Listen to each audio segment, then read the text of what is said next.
Okay, check, check. 1, 2, 3. Let's see how we're doing.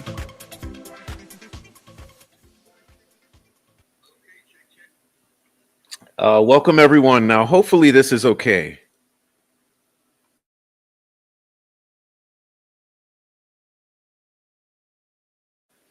I'm glad to see everyone. Apologize. It's just hellacious trying to get here on time with everything good to go and ready to present a show for you. But I think we've got it.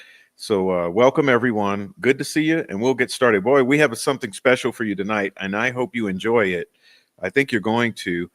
Um, so let me make sure we're all good to go here with what I'm looking at, and we'll be good to go. Let's see. We're going to get this chat up.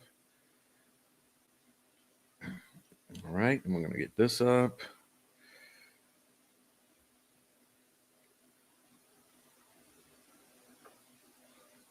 All right, so please hit the like.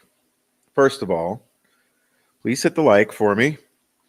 And let me say hello to everyone in here. All right. So first of all, we're going to say hello to, wow, a lot of people in here already. So Wendy DB, okay, Kay Meary, Don McKenzie, Amy, T-Bone, Deputy Dog, Tracy Thornton, Barbara Borman, Nico, Nature Loving Lady, Mary Martin, Niobe, Valencia's mom, Scales of Injustice, Tinkerbell, Corner Piece, Nancy Drew 101, Mino Dino,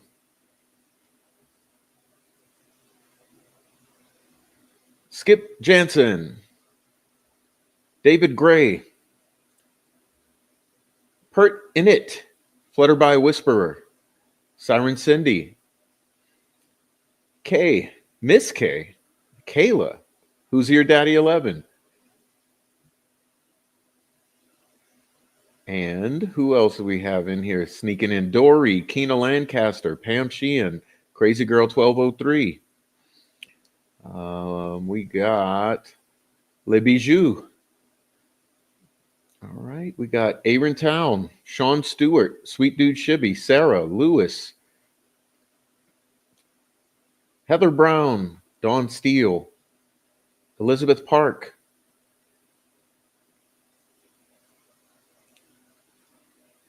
Ben Aaron. All right.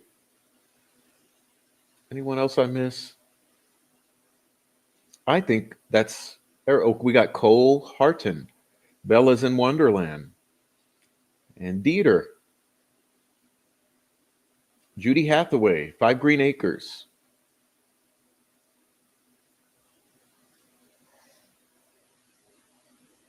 All right.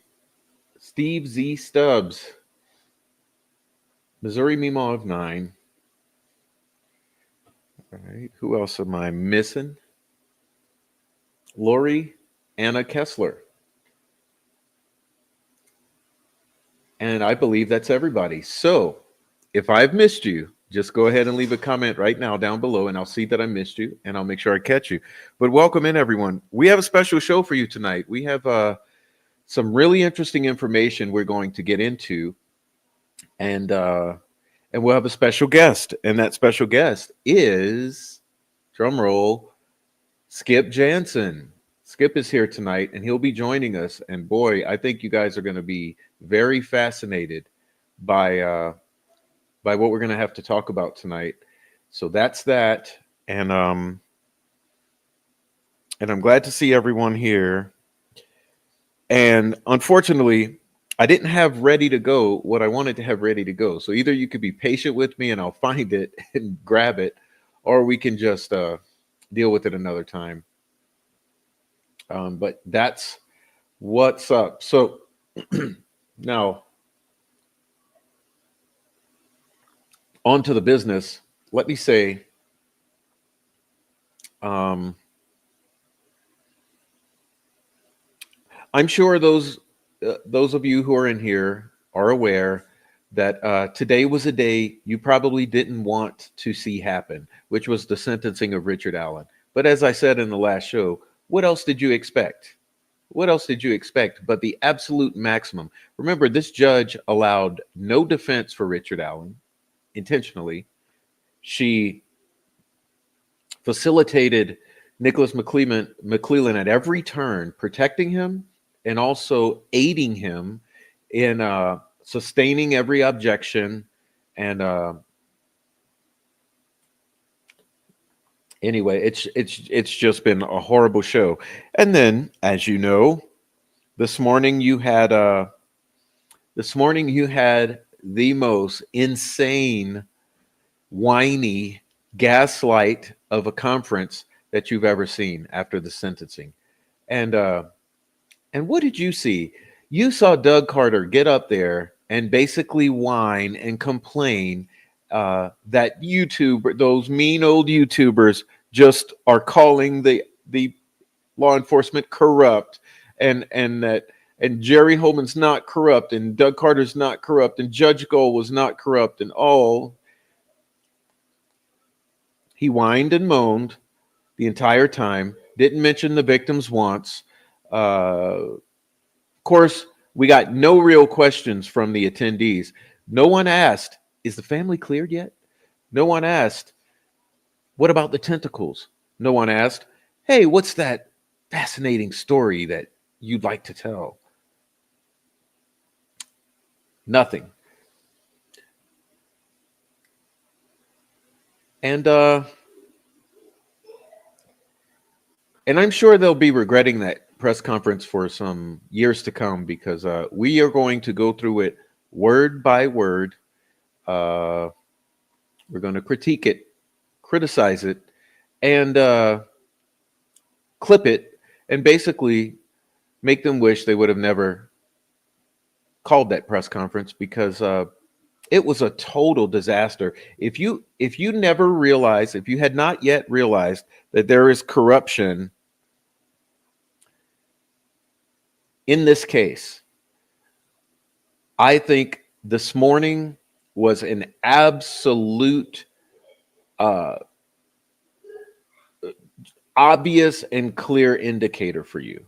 So when it comes to that press conference, if you just watch that press conference and ask yourself, is this how adults behave when the murderer of two little girls in their community is sentenced?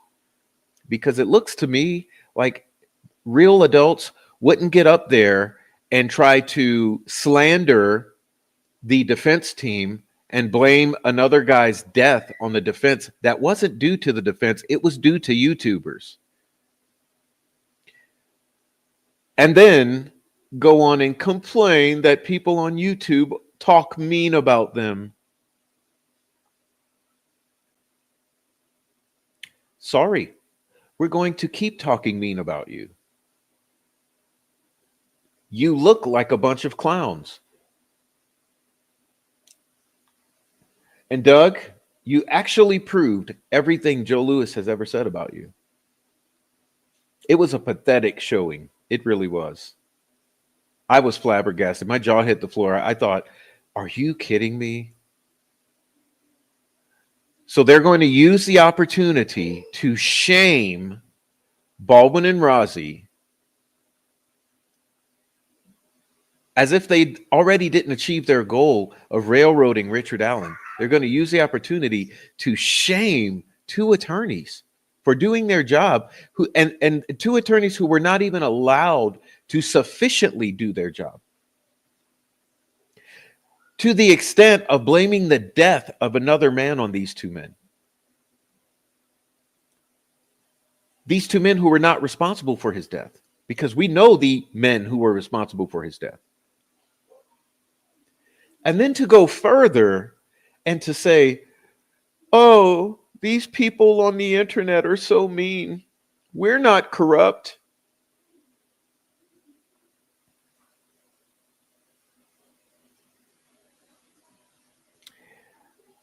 It's all about image to you.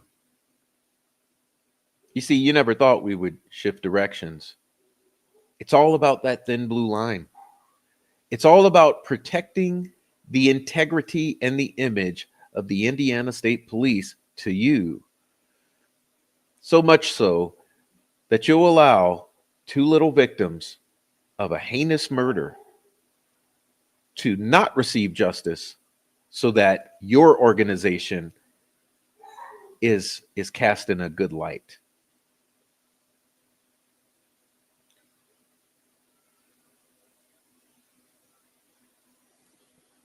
It's absolutely shameful. And hey, what else would you expect from those who would perpetrate the biggest cover up in Indiana history right out in the open in front of everyone's eyes?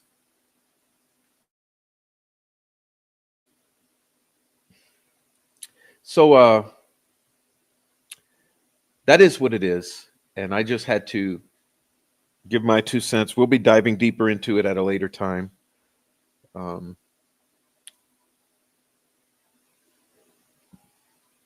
yeah, so let's give me a second and we'll get into this.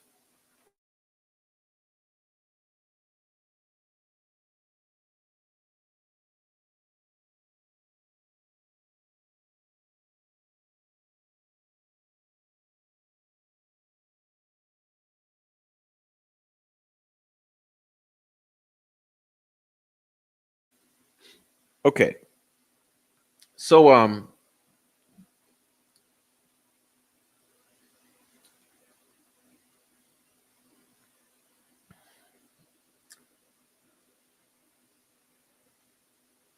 thank you, Jessica. If if I wasn't convinced before, I am now after the press conference. Their fight was for ego against the defense team. Yeah, you noticed that, right? Yeah. It was all ego, and it was all protecting the image of everyone on that stage. It's absolutely shameful. You notice that they didn't mention the 70 days of deleted interviews that they cannot account for whatsoever, that may have included exculpatory evidence and may have included information that led to the real killers. You notice that, right? Yeah. You notice they didn't discuss Kelsey's hair wrapped around Abby's little hand. No, they didn't discuss that. Um, they didn't discuss Holman communicating with the family during the deliberations about what the jury was asking to see. No, they didn't talk about Judge Gull's employees and Nick McClellan colluding with Fig Solves and the other YouTubers behind the scenes to try to sway public opinion on this. No, they didn't do that. You see, this entire thing from day one has been a PR campaign to protect the image of the Indiana State Police and the family. And it's just it's so blatantly obvious. And hey, the thing is this, we've been right about everything the whole time. Okay? We were right about COVID.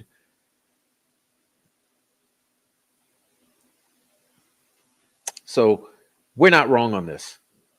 And that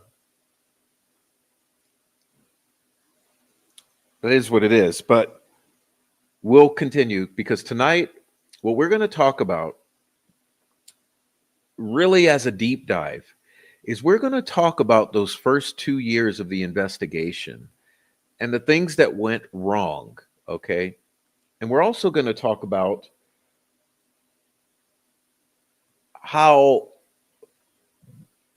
things went sideways, which caused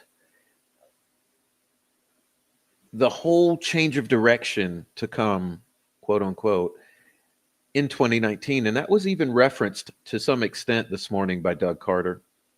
Um, we're also going to talk about what was omitted and about the conflicts of interest and the statements that were conflicting. So we're going to talk about a lot tonight. Um, Anyway, let's see.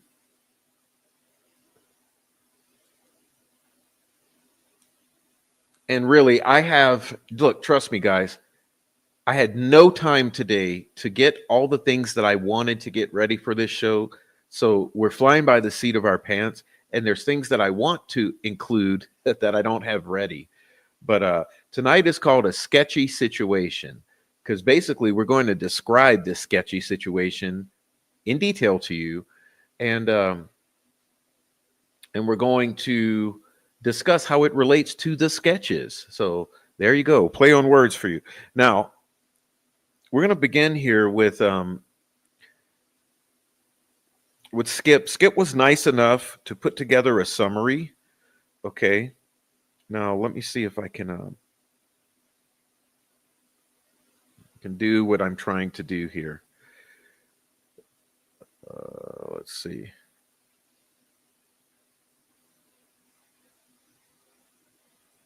Let's see. While I'm here, please hit the thumbs up, hit the Cash App, hit the buy me a coffee or the super chat to support the channel and do all that. Let's see. I'm trying to give you this because we're going to read through this, but Skip asked that I make this available to you. Okay. All right. That looks like it. Okay. So see that? So this that I've just put in, this is a link to this document. So if you would like a copy of this document, I'm putting it in the chat for you, and you can go and save it, and you can refer to it as we go along. Okay. So Skip wanted me to do that so that you all can have it as well. Okay. You see that?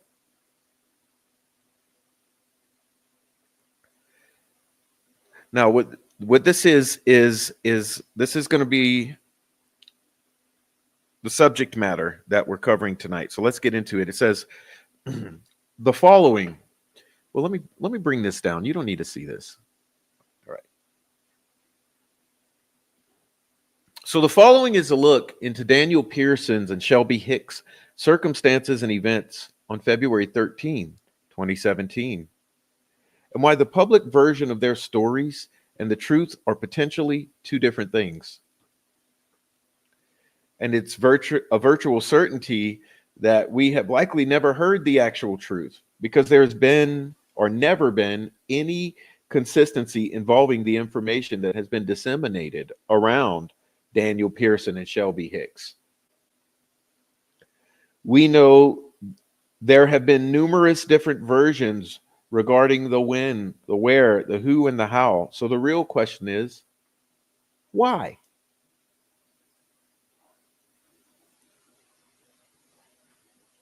On August 2nd, 2021, a three-part episode entitled Under the Bridge appeared on the podcast True Crime Garage, a podcast that I'm pretty fond of, if I must say so myself.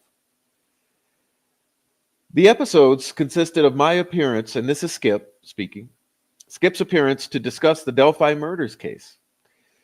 The topic revolved around a theory he had developed that included the identity of Bridge Guy being likely someone who was known to be on the trails, someone who had come forward to law enforcement, placing himself there, likely as a witness. This second belief was devised from the fact that law enforcement had released two sketches. Those sketches come from two witnesses. That means Bridge Guy would likely come forward because he believed he was seen by one or both witnesses. That is, if he saw someone, they likely saw him as well. Also, someone who had injected or inserted himself into the case.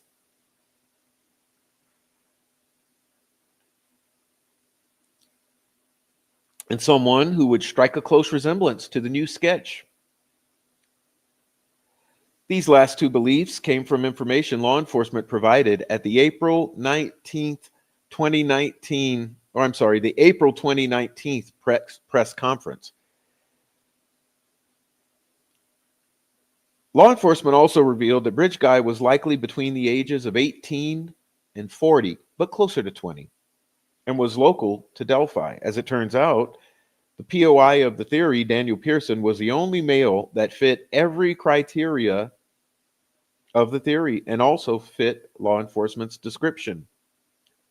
Daniel Pearson was 22 in 2017. 22. He was on the trails and came forward as a witness.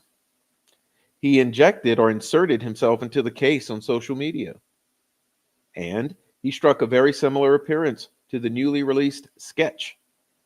Also, his story changed numerous times, like so many of these witnesses, including who he was with, what time he arrived, and who he saw, as well as who saw him. During that podcast, Skip also revealed from his research for the first time that Daniel Pearson's secret female companion that day was a young woman named Shelby Hicks. Those are the items that we will discuss in this summation and answer the questions regarding why was his female companion such a secret? When and how did the two of them arrive? And what Daniel Pearson really saw that day, and what his and Shelby Hicks' roles were in law enforcement's investigation. A couple of days after Under the Bridge episode was released, True Crime Garage received 2 emails regarding comments made during the show. The 2 correspondences were from Daniel Pearson's friends. This was later verified to be true, and Skip and the guys know who they are. Both of these friends wanted to know why it was said that Daniel Pearson arrived at the trails at 3 o'clock. True Crime Garage co-host, the captain, responded by saying that 3 o'clock is the time that Daniel Pearson had verified on social media. Both of the friends responded with, "That's not what he told us." They also claimed that Daniel Pearson had told them that he was there earlier in the day.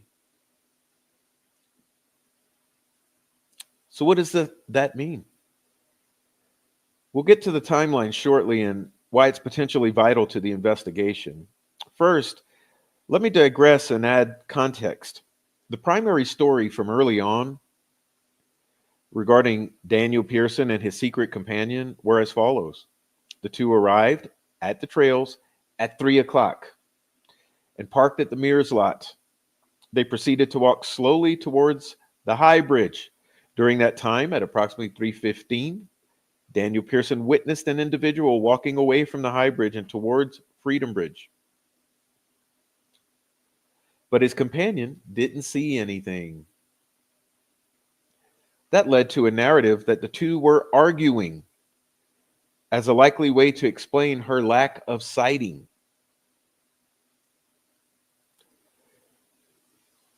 DP's sighting led him to conclude that he saw a bridge guy and he went to law enforcement to work on a sketch. The predominant belief was that he and another witness, a 16-year-old girl named Rayleigh Voorhees, who also saw bridge guy near the Freedom Bridge, were the primary witnesses who contributed to the original sketch. Rayleigh Voorhees was the entry witness at 1, and Daniel Pearson was the exit witness at 3:15. It was believed that Bridge Guy exited the same way he entered, which was via Freedom Bridge. That's a solid deduction. Most people exit a space the same way they enter it, especially since there were witnesses verifying that belief. Law enforcement now also had a timeline for Bridge Guy to compare to Abby and Libby's alleged timeline.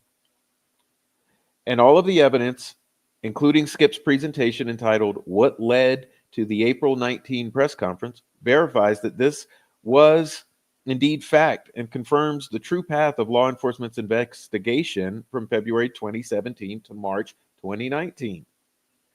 So what changed? And what was the impetus for the new sketch release if law enforcement had such two such solid witnesses.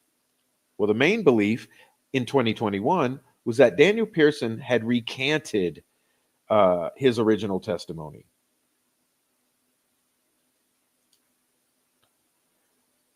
Prior to the 2019 press conference, although no exact time was ever given, you'll see why that's important later. And he now claimed that he saw a man named David McCain, flannel shirt guy. You'll see why that's impossible and why it's impossible that he changed to seeing flannel shirt guy in 2019. The insinuation was that Daniel Pearson's recant was part of the reason law enforcement switched gears in their investigation and went with the new sketch. But we now know the recant was not true and wasn't even possible. The more likely scenario is that law enforcement discovered information that made DP's witness citing unfounded, i.e., bullshit, likely due to a faulty timeline.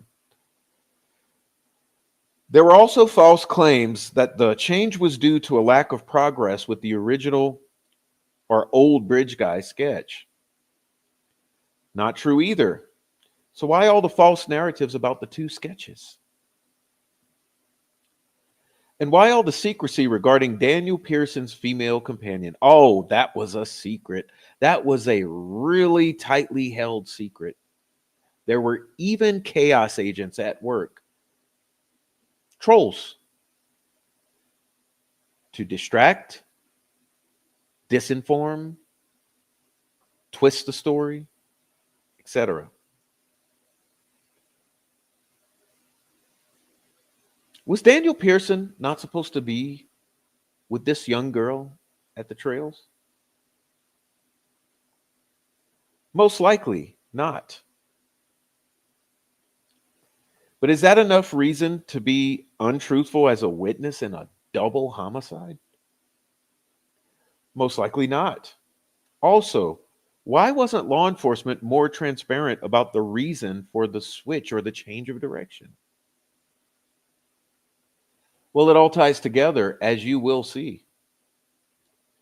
And unfortunately, this was the beginning of a string of cover-ups or a cycle of cover-up from law enforcement that severely impacted the integrity of this investigation and damaged the public's trust at large in law enforcement going forward.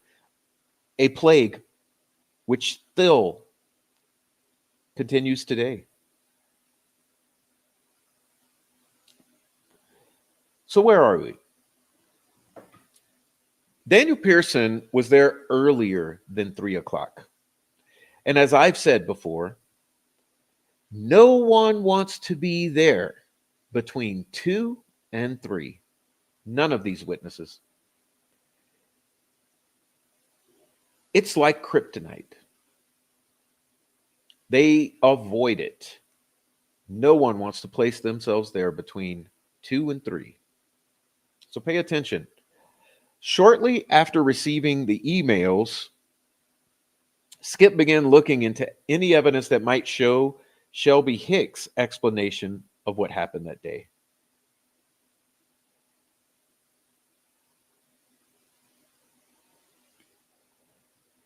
And just to be clear and totally transparent, those 2 emails were just dumb luck from Daniel Pearson's friends, but they opened a door that Skip didn't even knew existed. Prior to receiving that information, he would have had no reason to question Daniel Pearson's timeline. The 3 o'clock arrival time had become a fact in most people's minds. Every public timeline had 3 o'clock as the arrival time of Daniel Pearson. And although Skip and others strongly believed Shelby Hicks was his female companion, there was not a ton of corroborated evidence to be found until Skip stumbled onto a text message conversation that included one of Shelby's relatives, her grandfather. We'll be showing you that tonight because that was authenticated. Not only did her grandfather verify that she was there that day with a male coworker who was grilled by law enforcement for 5 hours and did a sketch, but the grandfather also verified that they were at the trails much earlier than 3 p.m. Her grandfather claims that they arrived at 1:30 p.m. He also mentioned that they saw kids, which was corroborated by Shelby Hicks' trial testimony. So who were these kids? Couldn't be Rayleigh Voorhees' group. Nope, nope. Certainly not with the time frame either of them claim. Well, it didn't take long to validate that her coworker was Daniel Pearson. Although Skip's research was met with a lot of misdirection. But we have multiple friends and relatives verifying that Daniel Pearson and Shelby Hicks were there at a different time than was previously stated, and that everyone had come to believe. Shelby Hicks' grandfather also claimed that Shelby didn't contribute to the sketch, but she did have to go to law enforcement to verify where her car, a 2004 Chevy Impala, was parked. Wait, her car? I thought she testified at trial that they dropped her car off at the shop and they came together in Daniel Pearson's car and parked at the Mears lot, right? Well, maybe not. And it's likely the reason why the vehicle information at the Mears lot is so inconsistent and sketchy. As a matter of fact, the vehicle information overall with this case has always been so inconsistent and sketchy. And we'll be talking about that tonight. So why lie about when you arrived and how you arrived? It's the why that's important here. Why? See, Skip didn't know this answer until later. But eventually he realized it's because the two stories didn't match up. Yeah, I mean, Daniel Pearson and Shelby Hicks, two disjunct stories, which wouldn't happen if both were together the entire time, both arrived together, both left together, and both told the fucking truth.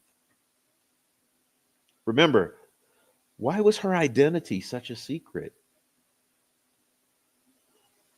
Well, there's probably a couple reasons. One, he probably wasn't supposed to be meeting with her. The other reason, they lied. So that revelation or those revelations led Skip back to a story that was shared by numerous people.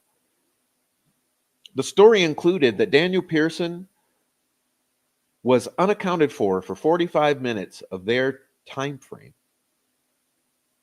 That's why he was grilled for 5 fucking hours by the FBI. Not only does that information line up with Shelby's grandfather's account, it also begs several questions.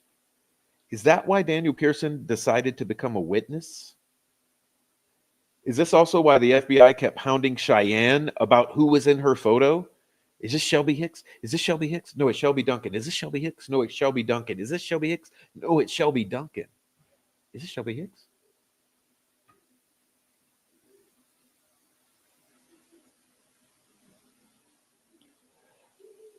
Skip thinks Shelby Hicks was somewhat honest when she testified at trial, at least to the questions she was asked.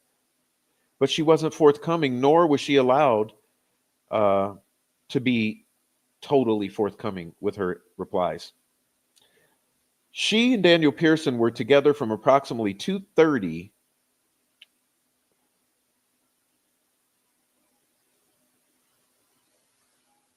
forward.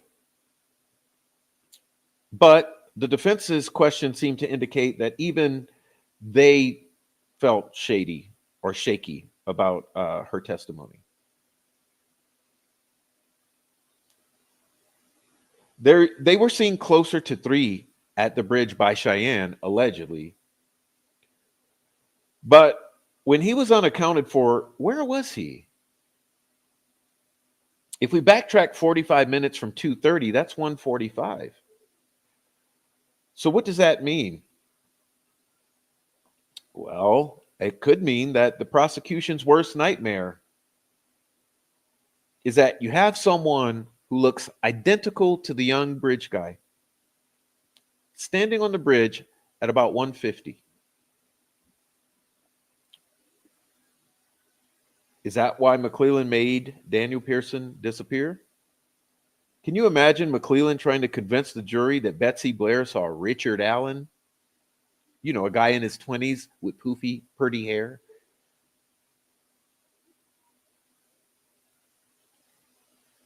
Yeah, that's not going to work. So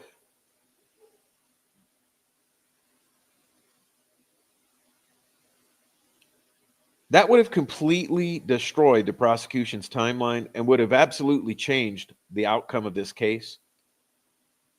Now, can this ever be proven? We don't know. We don't know. There's so much here.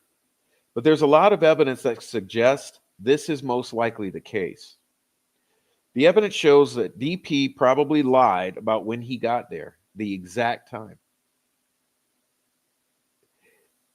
He probably lied about how he got there, and he lied about who he was with.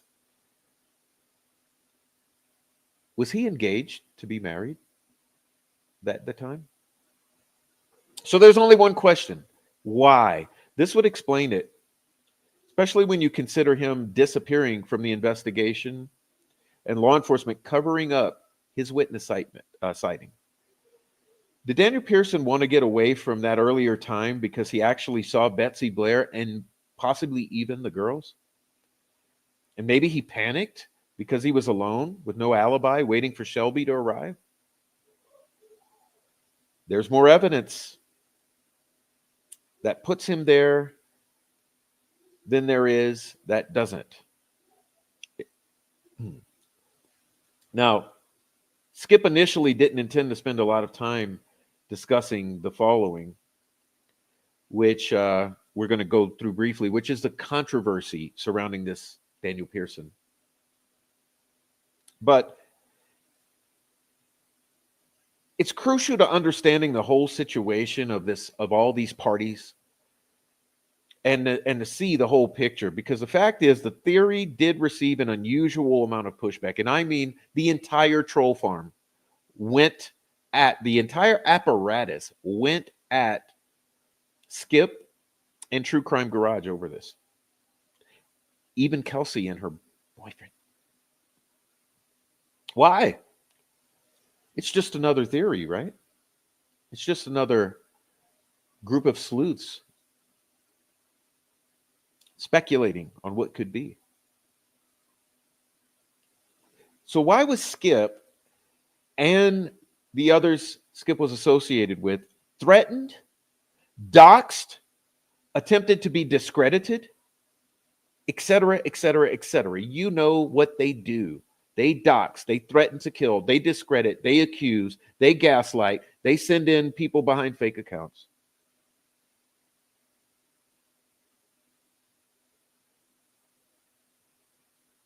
Why all of that aimed at Skip over this? Over the fact that Daniel Pearson, Shelby Hicks arrived separately at separate times. The stories don't line up. There's a gap in the timeline. So why the insane attack?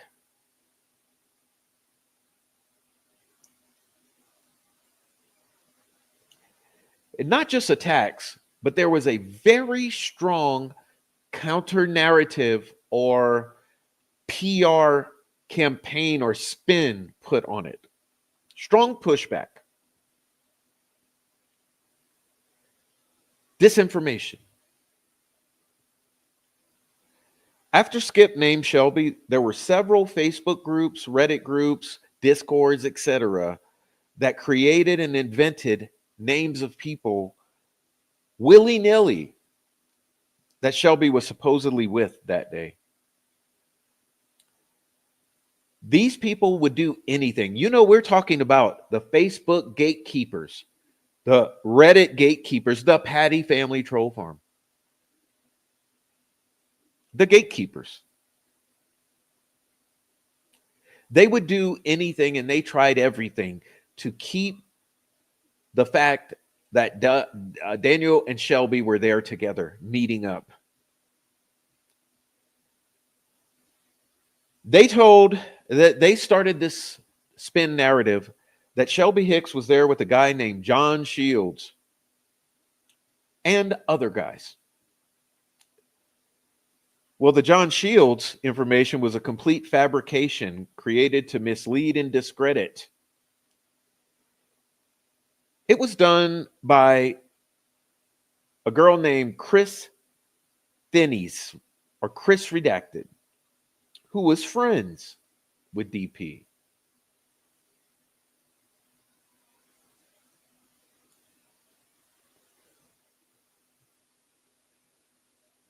She ran a Facebook group entitled In Plain Sight. Chris was very aware of the text from Shelby's grandfather showing Daniel Pearson and Shelby Hicks allegedly arriving at 1:30. They were even posted in her group.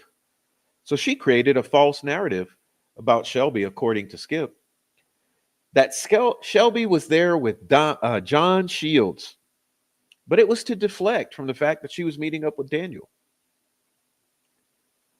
at 1:30. It was a clear case of disinformation being used to mislead the public and distract everyone from looking at Daniel and Shelby being there together and arriving earlier than 3. They knew the truth, and Chris knew the truth, according to Skip, but intentionally went out of her way, and many of these gatekeepers did, to conceal it. The truth was irrelevant as long as they could put out information that conflicted with and contradicted the Daniel Pearson arriving before 3 p.m. Sounds familiar, right? Troll farm tactics. It's really ironic now that Richard Allen's circumstances mirror Daniel Pearson's virtually identically. It's interesting that Richard Allen guilters, the state actors, will threaten to dox, kill, discredit, smear, slander everyone and anyone who doesn't believe and go along with their narrative.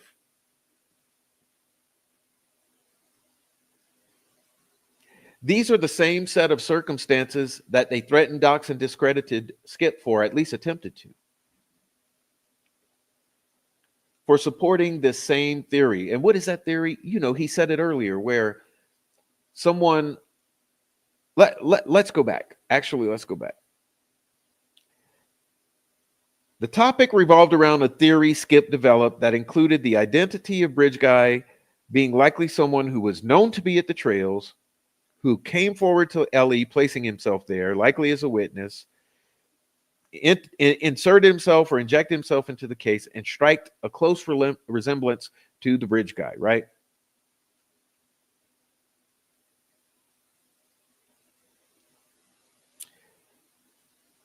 Anyhow, Skip later discovered that law enforcement was likely behind the doxing discrediting campaign. Oh yeah, the troll farm. For several reasons. For one, take a guess at what Murder Sheet's very first podcast about the Delphi murders was.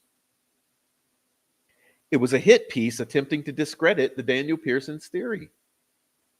The podcast was released only 8 days after the True Crime Garage episode aired. Who does that? Who starts a case and the first offering isn't about introducing the basic known facts and beliefs of the case, but rather attacking a particular theory that had just been put out 8 days earlier? and making condescending and belittling, snarky fucking uh what's the word? Patronizing remarks towards these gentlemen.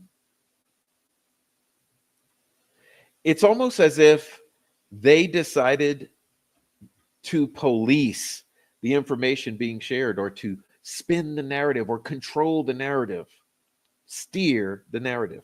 Who gave the murder sheet the authority to try and supervise and regulate and fucking gatekeep what content was acceptable and what wasn't about the Delphi murders?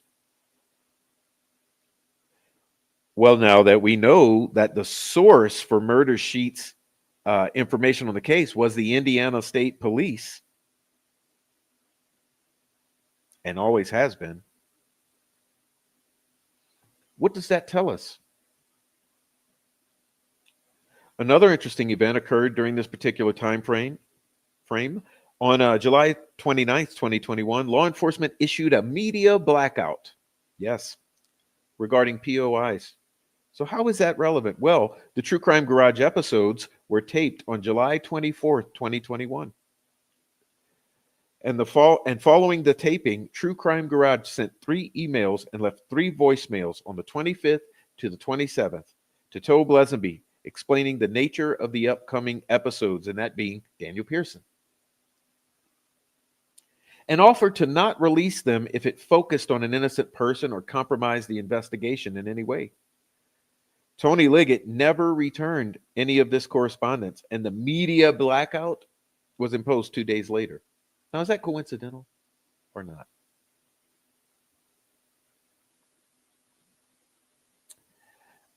I'll let you make that determination for yourselves. All of this was indicative that these people are tied to something other than just being random podcaster internet sleuths. It almost appears that they are directed by the Indiana State Police. I'm sure you've all seen my short of them all congratulating each other after the guilty verdict for Richard Allen. All of this showed that these people are tied to something else. Anyway, let's wrap up the unfinished business. Firstly, why is it impossible for DP or Daniel Pearson to recant his story and now claim that he saw Dave McCain? Well, that's simple. Look at Daniel Pearson's text with Sean Palmy, which we'll be showing you. The text took place on March 2020, and Daniel Pearson wasn't even aware of McCain until Sean Palmy suggested to DP that McCain is who he saw. Here's a question. The Daniel Pearson Sean Palmy text clearly show that Daniel Pearson wasn't even aware of Flannel Shirt Guy until March 2020.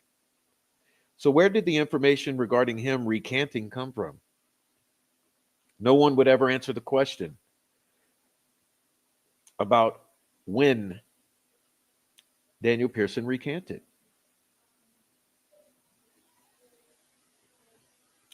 Now I know why.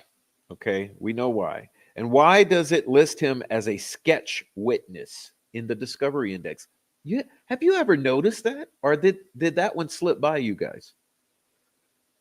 We've already established that Daniel Pearson contributed to the old Bridge Guy sketch and was law enforcement's primary witness until March, April 2019. But how would the defense prove any difference since the discovery is a lie and the first week of interviews when Daniel Pearson went to law enforcement were lost, meaning deleted? Nick McClellan could literally tell the defense anything, along with Mullen, Holman, Kathy Shank, and the whole crew. They could give whatever they fucking wanted. They deleted 70 days of important information. Can't account for what that is.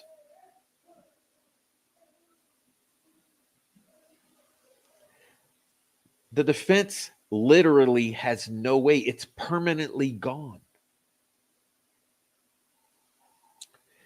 If Daniel Pearson didn't know about McCain until March 2020, why would he even tell law enforcement about it, much less recant a year before? The Young Bridge Guy sketch had been released for over a year. Think about that for a second. Anyone seeing what's going on? In summation, there's a reason that Daniel Pearson's witness sighting and the sketch have been permanently deleted from this case. There's also a reason that his versions of the events that day have no evidence supporting them. Now, this hypothesis and these facts, or alleged facts, these theories that we're going to show with receipts tonight,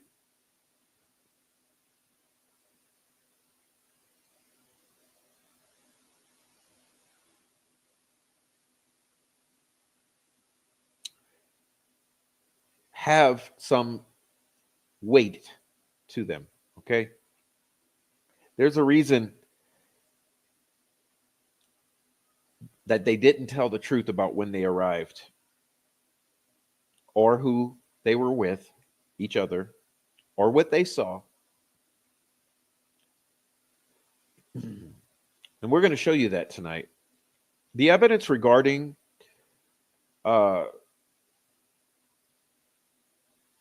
when he and Shelby Hicks were there and how they got there and blah, blah, blah, blah, blah. It's overwhelming, but you have to disregard much of what you've heard from everyone else and a lot of what you think you know now.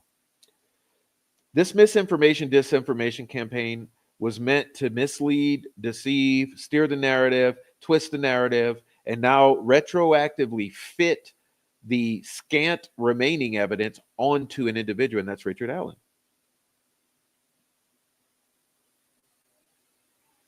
If anyone would have told any of us this amount of fuckery goes on when we started this case, we would have never believed him. Would have said, "You're conspiracy theorists. That sounds nuts."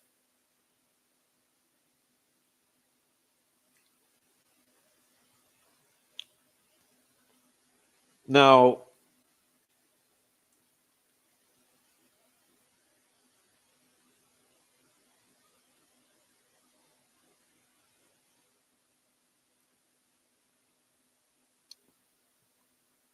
Skip says the following. I saw most everyone dismiss Shelby Hicks' testimony. I agree on the surface, and to the newer case followers, her testimony seemed pretty benign. And no one understood the context, the questions about the time she arrived and who she saw, etc. But her testimony was potentially disastrous for the state. Actually, Andrea Burkhart was the only person in court that day that I'm aware of picked up on it. You can hear her mention it in her November 4th video, State versus Richard Allen, Trial Day 18 defense case, at the 1 hour 43 second mark. She discusses the objection or sidebar and the likely relevance of it being sketches. But again, she didn't completely understand the context either. So I'm going to provide some here, and hopefully it will provide some clarity and show that her testimony wasn't benign at all. Here's a context. After Skip appeared on True Crime Garage's podcast and revealed that Shelby Hicks was the female with Daniel Pearson, the amount of disinformation that ensued was incredible. It had always been a big secret about who Daniel Pearson was with. Huge secret. Initially, it was supposed to be his fiancée, Skylar. Once that proved untrue, it was rumored that it was a 16-year-old. After True Crime Garage, there were 2 Facebook groups that actually pushed a lie that Shelby Hicks was there with John Shields. They would go out of their way and try to discredit the information. I always wondered why. Why was it so important to hide the young woman Daniel Pearson was with that day and to use propaganda to try to silence the truth about it? It wasn't until later that we realized why. Shortly after the True Crime Garage episode, as mentioned earlier, the captain from True Crime Garage received emails from 2 of Daniel Pearson's friends asking why they said that Daniel Pearson arrived at 3 p.m. Captain responded it was because that's what Daniel Pearson had told several people on social media. They both countered with, well, that's not what he told us. And it never made sense that Cheyenne arrived at 2:50 p.m. and said that she saw a couple who was already there. What? How were they already there if she arrived at 2:50 and Daniel Pearson arrived at 3? How are they already there?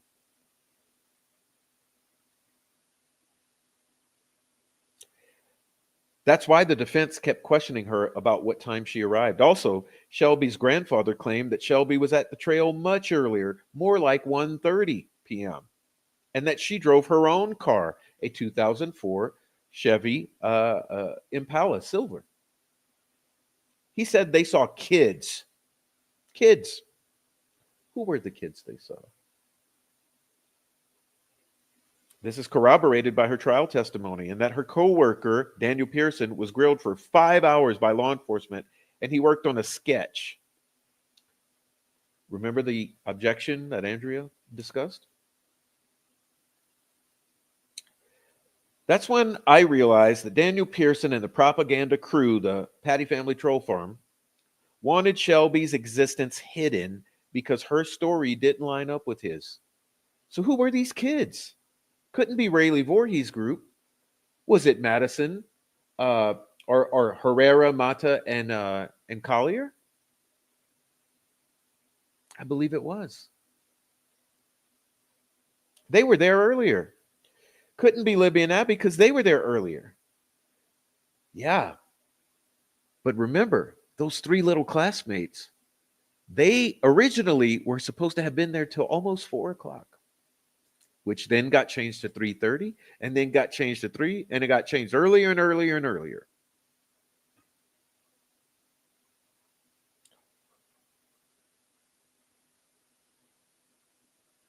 So why are Shelby Hicks and Daniel Pearson's timelines all over the map? That's semi-rhetorical.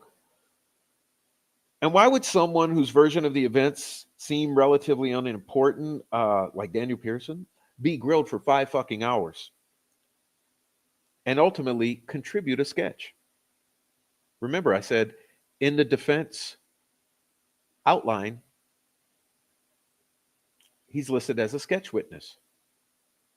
And why did the prosecutor and law enforcement only mention Sarah Carbo and Betsy Blair as witnesses? That's obviously a lie. I mean, you've got Shelby Hicks, Daniel Pearson, and you've got Isabella Voorhees. The answer to all of this is critical to understanding why the prosecution wanted the sketches thrown the fuck out. The sketches couldn't be allowed because the truth about them verifies the true investigative path that law enforcement was on. It also proves that law enforcement lied in the PCA. Oh, yes, they did. Not only did they lie, they lied by omission as well.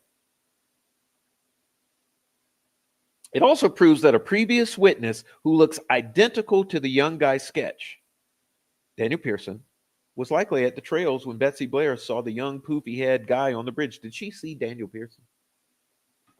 It also explains all of the disinformation that was spread regarding Daniel Pearson and Shelby Hicks. I won't get into Daniel Pearson being unaccounted for 45 minutes that day, but it all plays a role in their inconsistent timelines and why everyone has been so untruthful. Everyone, every single one of them. It also explains why the prosecution lost evidence, including Daniel Pearson and Shelby Hicks' witness statements and potentially their interviews. And they suppressed everything. Now, Skip doesn't think that Daniel Pearson is bridge guy, but that information, his presence, would have created a huge amount of doubt that Richard Allen was the person on the bridge. And McClellan knew it. See, they couldn't make Richard Allen young guy sketch if Daniel Pearson was young guy sketch. It just couldn't happen that way. So they had to clear the slate. How many people did they clear the slate of? How many people were cleared of this slate in the 70 days of interviews that were deleted?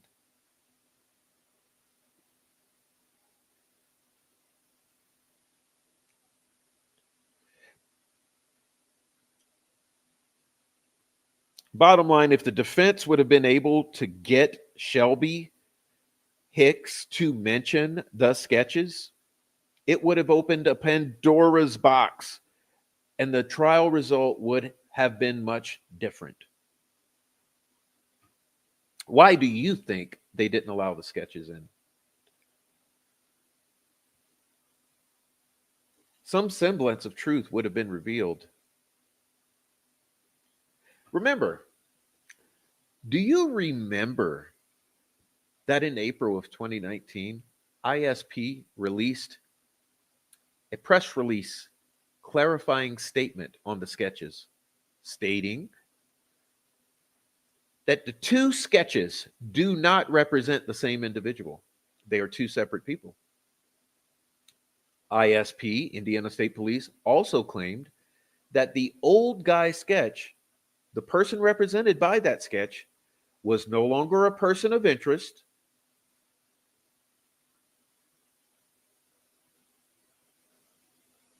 and was not someone involved in the murders of Abby and Libby.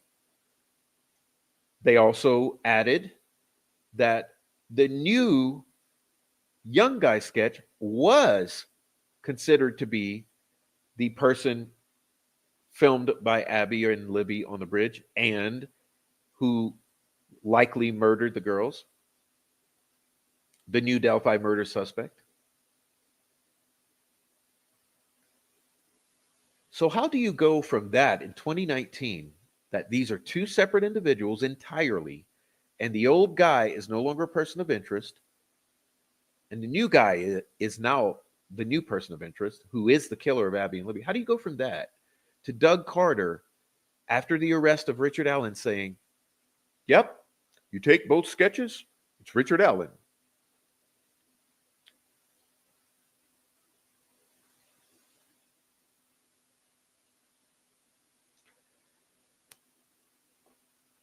Well, that is our introduction. And hopefully that allowed you to really get the most brief understanding of where we are with this line of thinking right here. Just conflicting tidbits. Okay. So, what I hope to be able to do tonight is we're going to have Skip join us tonight and give his wonderful input and try to help us understand a little more. And we're going to be looking at some of the evidence which should shine some light onto this and at least open the door into us thinking a little more about what this is all about. Yeah, a sketch is not a photograph. Yeah. So let's see. Let me try this one moment, please.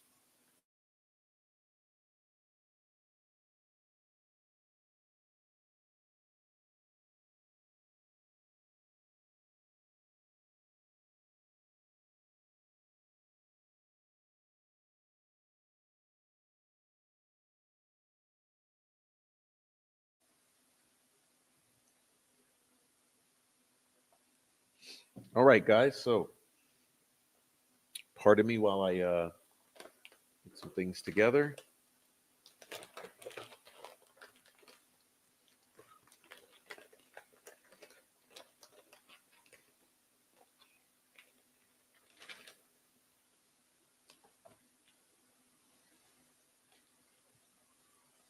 All right. So I put up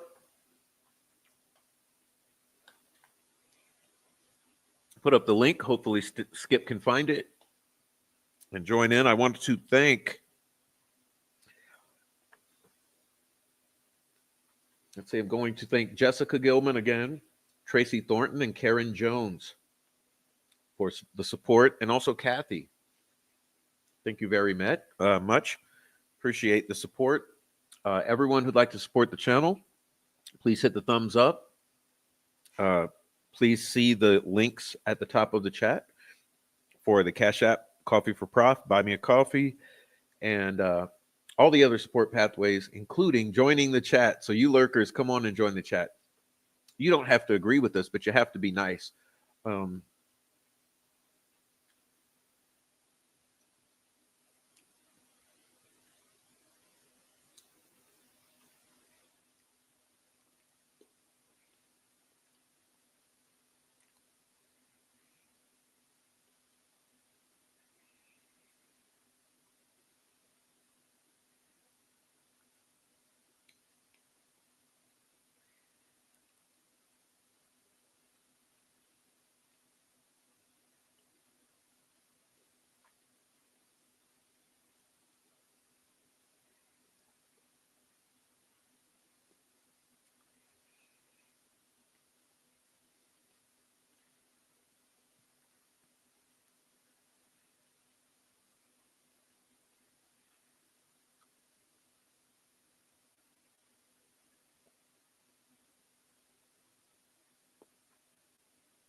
All right, so this is the way we'll do this.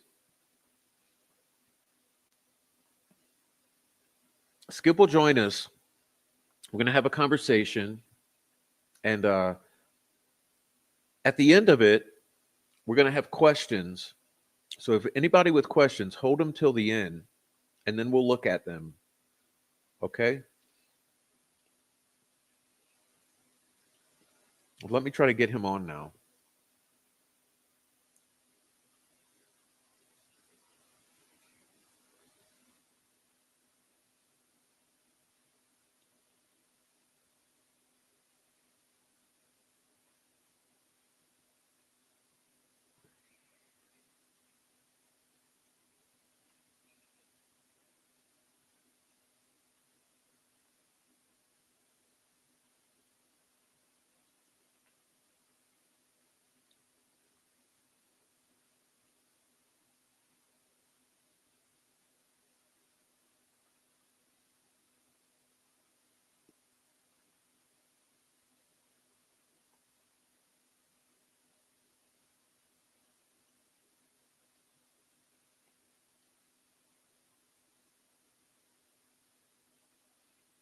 Okay, pardon me for the delay. Maybe he's having a little trouble.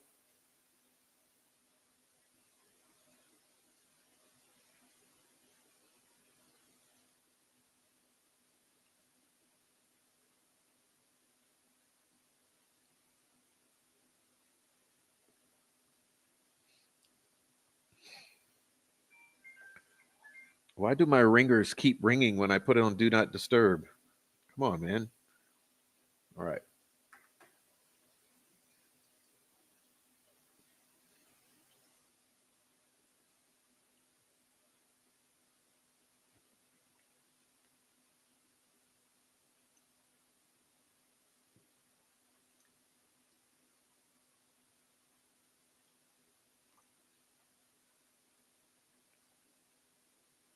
Can you hear me, Prof?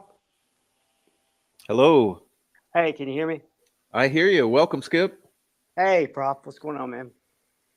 Sorry that took me so long. It gave me a roundabout way of getting in there, but Well, everyone say hello to Skip in the chat, please, and give him a round of applause. hello, everyone. Well, how did I do telling the story, Skip? You did great. I mean, it's complex and it's long and it's drawn out, but you did a really good job. It's particularly when you're trying to say someone else's words. You're trying to use my words, so I thought you did a great job. It's tough, but yeah. So I think that it really helped us to at least orient to what we're going to be talking about. So I think it's great. And Yeah, I think when people see the receipts, like you call them, the screenshots of the reference material that the summary was based on, they'll start to see a clearer picture of what you know. Basically there's been so much misinformation and disinformation in this case that you almost have to and since we don't ingest or uh, consume information in a linear manner or chronologically. We all, everybody comes into the case at a different point, and so you're always backtracking and you're trying to pick up pieces of information, and so you almost just have to forget what you think you know is the truth. And like DP arrived at 3 o'clock, and be open to it being something other than that.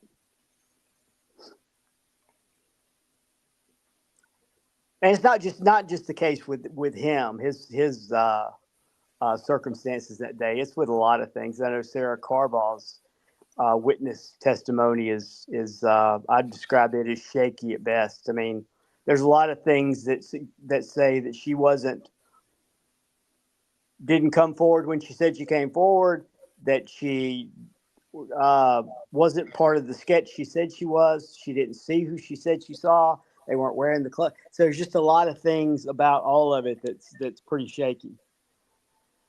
Yeah, and it's no kidding. It's almost with every single thing in this entire trial and story for 7 years. Well, I think Doug Carter,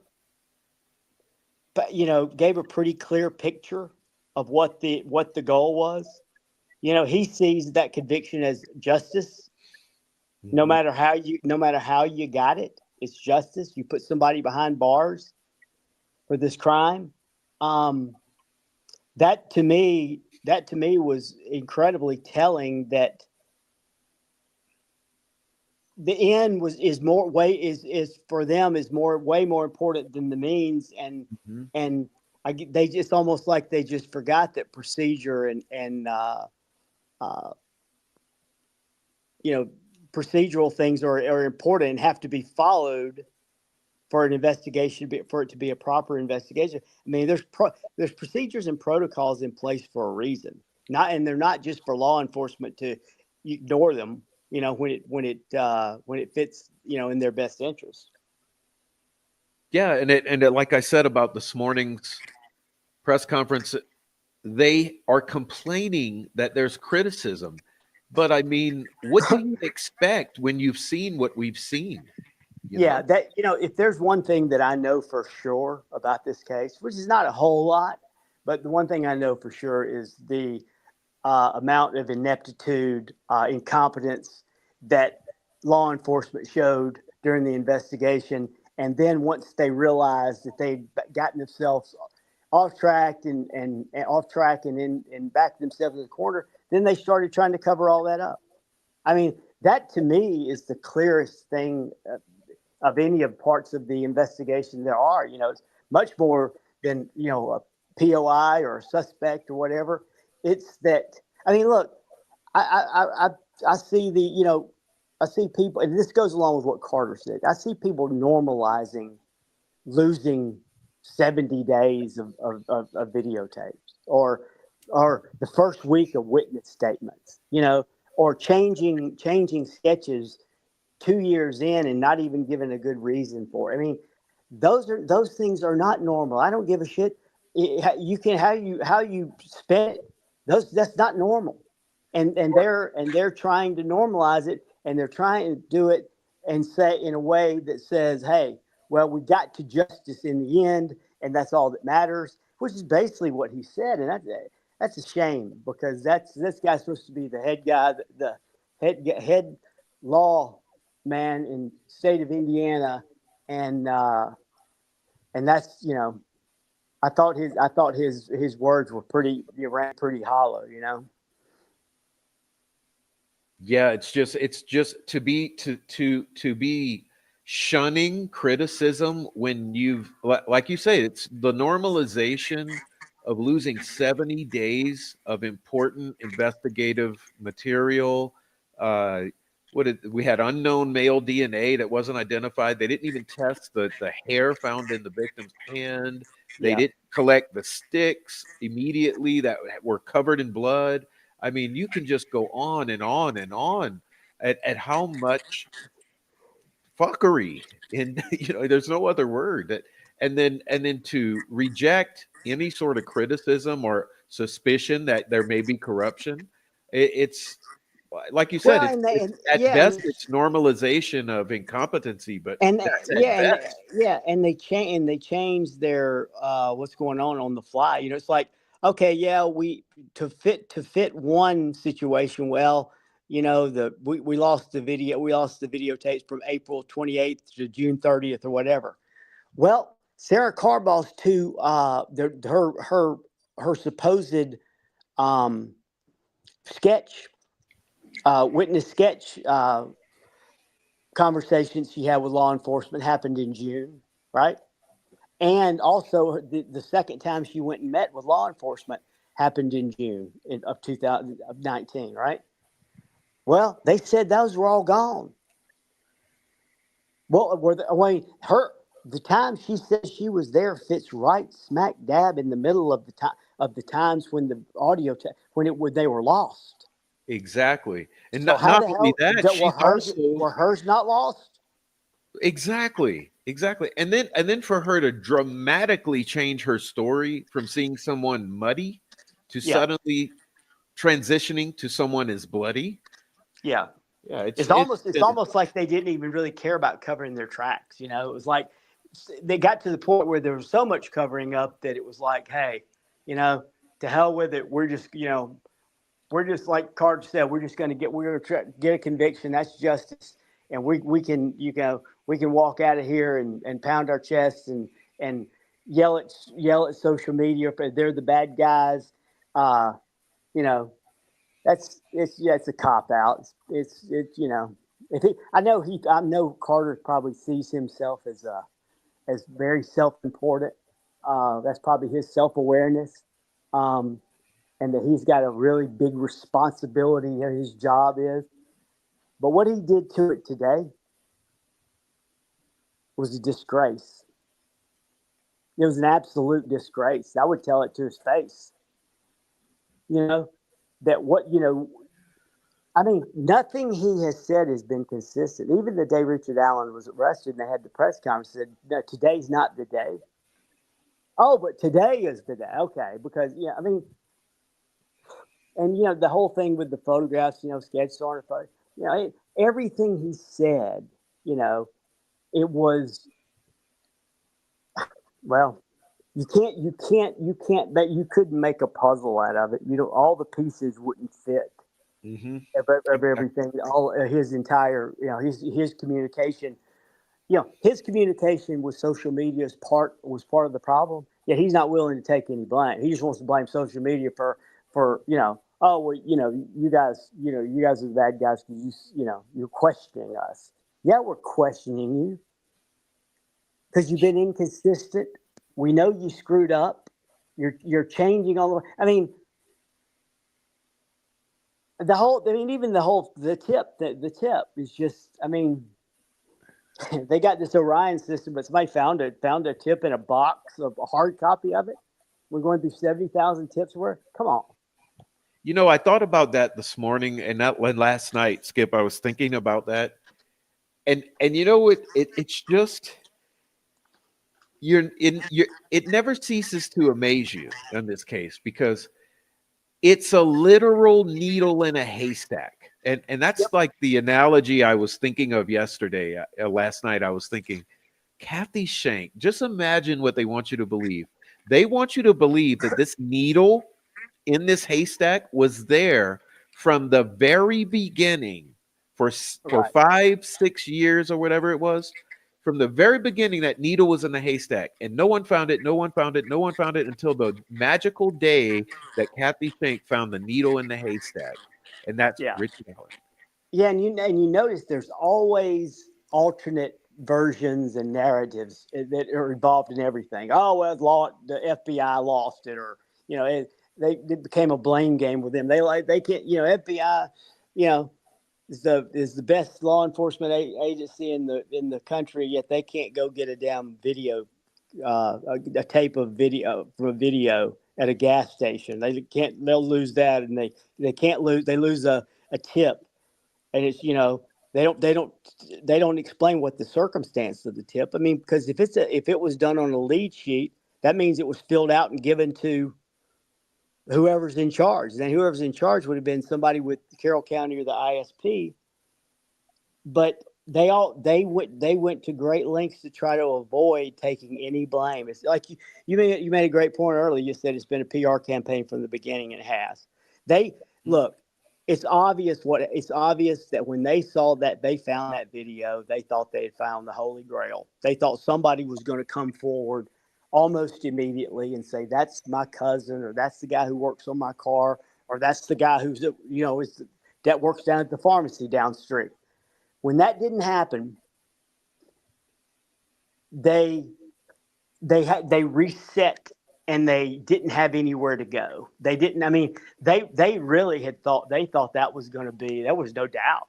How many murders do you have where you have a video and audio of the perp, and you know They they just just knew it was going to lead to success, and then it didn't. absolutely, it was And going to be then a when it positive didn't, idea. they had to pull a Hail Mary pass, is the way I phrased it. Like, they Yep, had to come up with some situation to maintain control over this investigation, because they could not let any third party in to take control and turn it all over inside out. And that's what yeah, I and think. that's when the lie started. It started with that, like when Holman, you can even tell he's lying when he's talking about, well, the reason we didn't release this first sketch because for 5 months is because it takes time. Mhm. Well, no, it apparently doesn't. You said Betsy, you said that Sarah Carbo rolled in there one day in April of and gave it to you, and it was done. Doesn't seem like it took a whole hell of a lot of time. You know, everything became about covering their ass. It's obvious. I don't know why. I would have a lot more respect for if they just come clean with that and just say, hey, look, we depended on what we thought that video was going to be. We thought it was going to bring somebody forward that was going to give a positive identification and say, that's the guy. I'd recognize the clothes. And when they didn't, you could even tell. I mean, all of their verbiage became very confusing. And pay attention to the face, and or put the face on these. Yeah, it all became. They were doing it. On the fly. It all became. It was just an attempt to keep the truth from getting out, which was the truth. It was that the ISP made the ISP look bad. And Doug Carter wasn't going to allow that. He made that pretty clear today.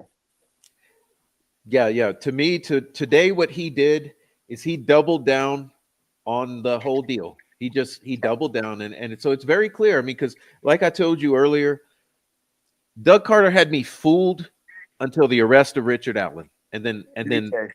since then, it's just been a constant falling away, and it's continuously more disappointment, and my eyes are opening more and more to it. And I think, well, yeah, this he's got one motivation, and that's protecting the image of law enforcement above all else. Exactly, and particularly the ISP. And Yeah. if that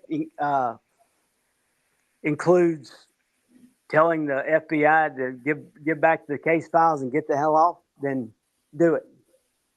Because that again, that's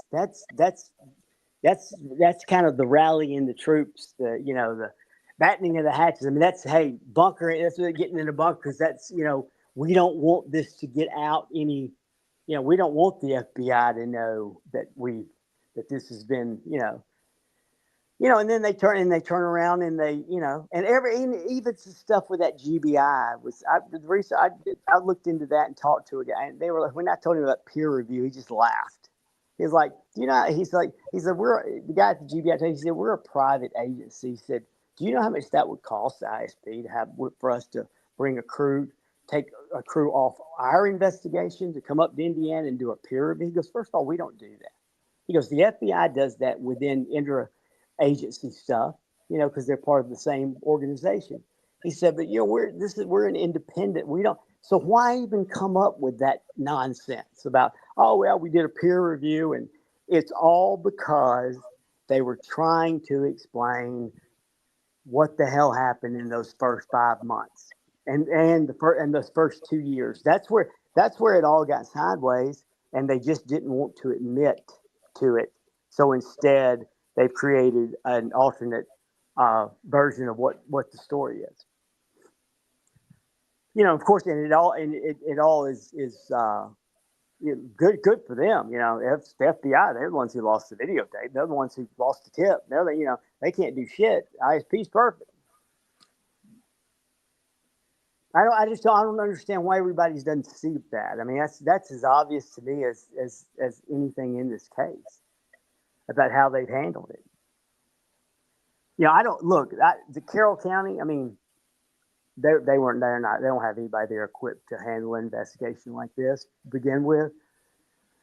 The ISP stepped in, and they were making the decisions in terms of investigative paths and things like that, and they fell down on the job. If he's scared of criticism from social media, well, then he's not going to like what's said tonight. No. Or for the next 5 years. I mean, I'm sorry to tell you, this ain't going away like they think. No, it's not, and that's it'll be interesting to see what steps are taken down the road in terms of some of the actions that were handled by the court people. But we'll see all that. But the DP thing is just kind of an example of something that they messed up on, didn't want to come clean about it. So they look, they don't, his disdain for social media is pretty apparent because I mean, once I realized that there was a law enforcement component to all of that disinformation and all of the discrediting they were doing to people, it was, I mean, when you think of, we'll talk about the murder sheet thing more, but who in their very first episode about a case goes on to discredit a recent podcast? They didn't go on and say, hey, here are the players. Here's where the case stands. Any of that. Here, introduce themselves. They went on there full blast to try. It was a hit piece to try to discredit all of us. Why? I mean, look, we know the ISP is their source and has been their source. It was somebody they knew from the burger chef when they were investigating that. So you're telling me that they didn't talk to this guy and say, hey, how should we? Well, you need to go discredit that theory because that's not good for us. Yeah, so they come out of the blue, and instead of coming in and saying, "Hey, well, we are the murder sheet, and we're going to talk about the Delphi murders. Here's the standard line." Blah blah blah blah blah blah blah. They come in to discredit what you had just a week prior talked about with True Crime Garage, and then they hit the ground running with the right, like they were like they're the podcast police or something, Yeah. They're the do-gooders, and they end up blaming Tony Klein and all that, and talking about red Jeeps and shit. But they're the do-gooders, the do-righters. They're full of shit. It's what they are. And then it's funny because that I call this whole contingent the troll farm because I think it's funny. I always ask you, what is the troll farm? I didn't know for a while.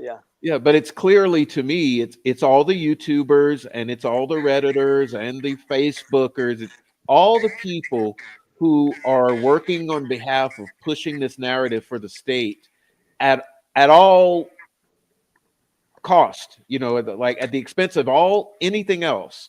They come in to discredit, to shame, to threaten, to dox, to harass, to scare off of the case, and all of this, and they go every day, all day for 7 fucking years. Well, there's but the whole thing is there's so much hypocrisy. I mean, you look at it, you go, okay, the GP theory involved this. It involved somebody known to be there, somebody came forward. The Richard Allen theory, the Richard Allen circumstances exactly the same. Known to be on the trails, came forward as a witness. Right? They ripped my ass, but now they say, "Oh, with Richard Allen, that's all the evidence you need that he's guilty." Yeah. Oh, is Good that right? point there. Oh, Good point. okay. So the exact same sort of Like, circumstances that you were painting to say this is why it's important about Daniel Pearson, plus, they try to ruin your life and threaten you off the case over that. But when it comes to putting that same narrative around as a shell around Richard Allen, then that's what makes their entire case, other yeah, than a suspicious fucking bullet. they Yeah. acted like they acted like I was some terrible person that was blaming this guy. I was like, most of this is going off what law enforcement said. There was one guy out there that was between the age of 18 and 40, and it wasn't Richard Allen. It was DP. Yet the Richard Allen evidence is a slam dunk. Is that right? Okay. Is that how that works? Okay. I just look. It's more than just hypocrisy and ignorance. There's more to it than that. It's an attempt to, well, I mean, for lack of a better term, to cover it up. It's an attempt to create a narrative where they get this conviction, they come out of it looking good, they can go on national shows, and they can blast social media. But the fact of the matter is, some of the people on social media, some of us know the truth, and they don't like that. They don't, because it doesn't put them in a good light. And that's like you said about the PR campaign. That's what it's about. I'm sure they can justify all that by saying, well, it's about public trust and all. We've got to have that as a law enforcement agency, the largest, the largest in Indiana. Yeah, but you don't need to lie to the public and expect to get that, right? That's where the miscommunication is they think that's okay, yet they are big on public trust. Well, don't lie then. You've lost the public trust, and you're upset about it. Right. Yeah. So Don't do sorry, it. you should have done things the right way and to earn the public trust or maintain the public trust. Right. Yeah. Correct. But as I got into it with the DP thing, and the first thing, I think you'll start showing some stuff. But when I, you mentioned the part when I realized Shelby was the gal that was with DP, and I revealed that. That was unbelievable what people were doing. I mean, it was unbelievable the amount of disinformation they were intentionally putting out there, and they didn't give a shit. They knew it wasn't right, and they didn't give a shit. They were only trying to give information that was conflicting. I mean, and then behind the scenes they could say, "Yeah, Skip, he didn't know what he's talking about. He's out to get this DP guy," which is nothing to be further from the truth. They wasn't out to get anybody. But I mean, that's the way it's done. It doesn't matter when the truth becomes secondary. You got a problem, and that's what this case became, and it became pretty early on, and it's kind of continued down that road. Yep. Yeah. I guess before we get into it, I'd love for you to paint a picture of how they came after you, so everyone can understand the emotional, psychological impact of this tidal wave coming at you out of the blue, just because you go out and you sort of reveal some of your opinions about what you were finding. Because I look at you like you're a journalist. Okay, you're an underground journalist, so you're a journalist. So as a journalist, you come out, you start talking about these things, and then you're encountered with a wave of just like it's like a football team of linebackers coming right at you. Well, I mean, you could still look when I first started when I first started following the case, it was August of 2020. And so it was kind of a whirlwind. By the next August, I'm doing making an appearance on, True Crime, one of the biggest true crime podcasts, and doing a 3-part series on this. So it was all whirlwind. It was all new to me. I didn't really, I didn't understand the gravity of it and the actual size of everything. And so, but when it comes, you can go back and look on comments that people made. I mean, people just were, who the hell's this guy? He's an idiot. He has no credibility. And then there were people that were doxing me on Reddit, saying my real name and saying where I lived and all this kind of stuff. People that I didn't know. One guy, I won't say his name, he knows who he is, came and immediately, the very first interaction I had with him was him trying to discredit me. And then I later found out that he and Liggett are big buddies. And I'm like, so again, that shows that, along with the murder sheet stuff, that guy wasn't doing that on his own. He wasn't, first of all, he's not smart enough to come up with that kind of stuff, but he was doing, these guys were doing what they were told.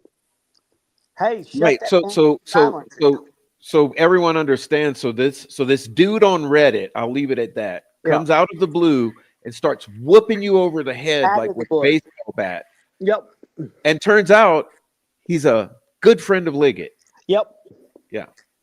Yep. And and I got the information from somebody who would know, and it's like somebody who's actually has a relative who's in law enforcement, and he's like, he's Liggett's buddy, and I'm like, no, I didn't know that, and I said, but that explains, like, and this guy was, I mean, he would say, oh yeah, I know your name's Stephen Wood, and I don't give, I don't care about your VPNs, that doesn't help.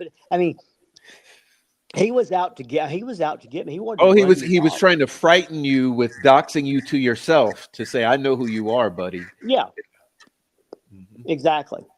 But I didn't have anything to hide, so okay, my name's out there, big deal. So that did scare me away, but there was a lot of that. It was there was this one. She claimed she was a gal. I don't think she was a gal. I've never had a gal talk the way this one did, who just chased me around Reddit and just, I mean, told me what crazy I was, and claimed that I threatened to beat her up. The only I told her one day, she was talking. I said, "Look, I'm going to Delphi in a couple of weeks. If you want to meet me at the trails, we can get together and talk about this." And she's, "Oh, you're going to beat up a girl?" And I'm like, "First of all, I don't think you're a girl. At least you're not a girl the kind that I know." I said, and secondly, I didn't say anything about beating anybody up. I said, if you want to meet me and find out who I am and all that kind of stuff, it's just running your mouth. All that. That person actually got banned from Reddit because of what they tried. It was, look, I'm not playing the victim here at all, and it wasn't a singular thing to me. Other people have had it happen that had theories on it. But there was something unusual. I don't know if it was the timing of it or whatever it was, but there was something unusual that really kind of lit a match uh, with social media in this case. Yeah. No, I mean this whole thing has been insane, Skip. And one thing I've noticed, like you say, see, it's a pattern I've noticed with what that person did to you. They will come at you threatening to kill you, threatening to put your house on the internet and name Yep. your kids and da Put da da words da in your da. mouth. Yep. And if you do as much as just say, well, you need to stop or I'm calling the cops, or any response you give whatsoever, they will blow it up like it's the end of the world. It's like the bully who's afraid that if you blow on him, he bursts into tears and throws a tantrum. That's what they do. They throw Yeah. tantrums if you respond at all.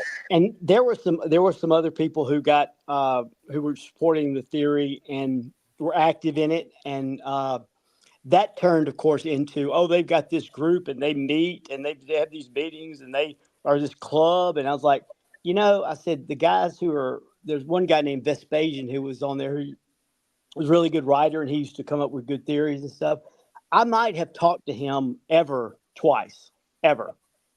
But yet we were supposed to be in some club and we met and we were, we, the whole, it was just, it was amazing. Like I said, it was amazing to live it. It was an unusual, this whole case has been an unusual experience. And I wouldn't say that it's been good. I wouldn't say it's been a good experience for me, for sure. No, it's been horrible for me. It kind of ruined my life for a couple of years, but I'm bouncing back. I'm better now. Good. I Well, heard, man, didn't Anthony Greeno say that DP doesn't exist? There's nobody named Daniel Pearson. So we oh got yeah, that. recently he commented on the. Remember that I recently posted your summary there. I Yeah, posted it yeah, a couple yeah, weeks. Well, Greeno comes on and says that it's bullshit because Daniel Pearson doesn't exist. You made him up. yeah. I know. I've been blamed for making up Shelby's grandfather's text. I've been blamed for creating the linguist notes. I mean, anybody who Oh, thinks Skip, by the way, do you know I actually talked to her? I oh, managed to did get you?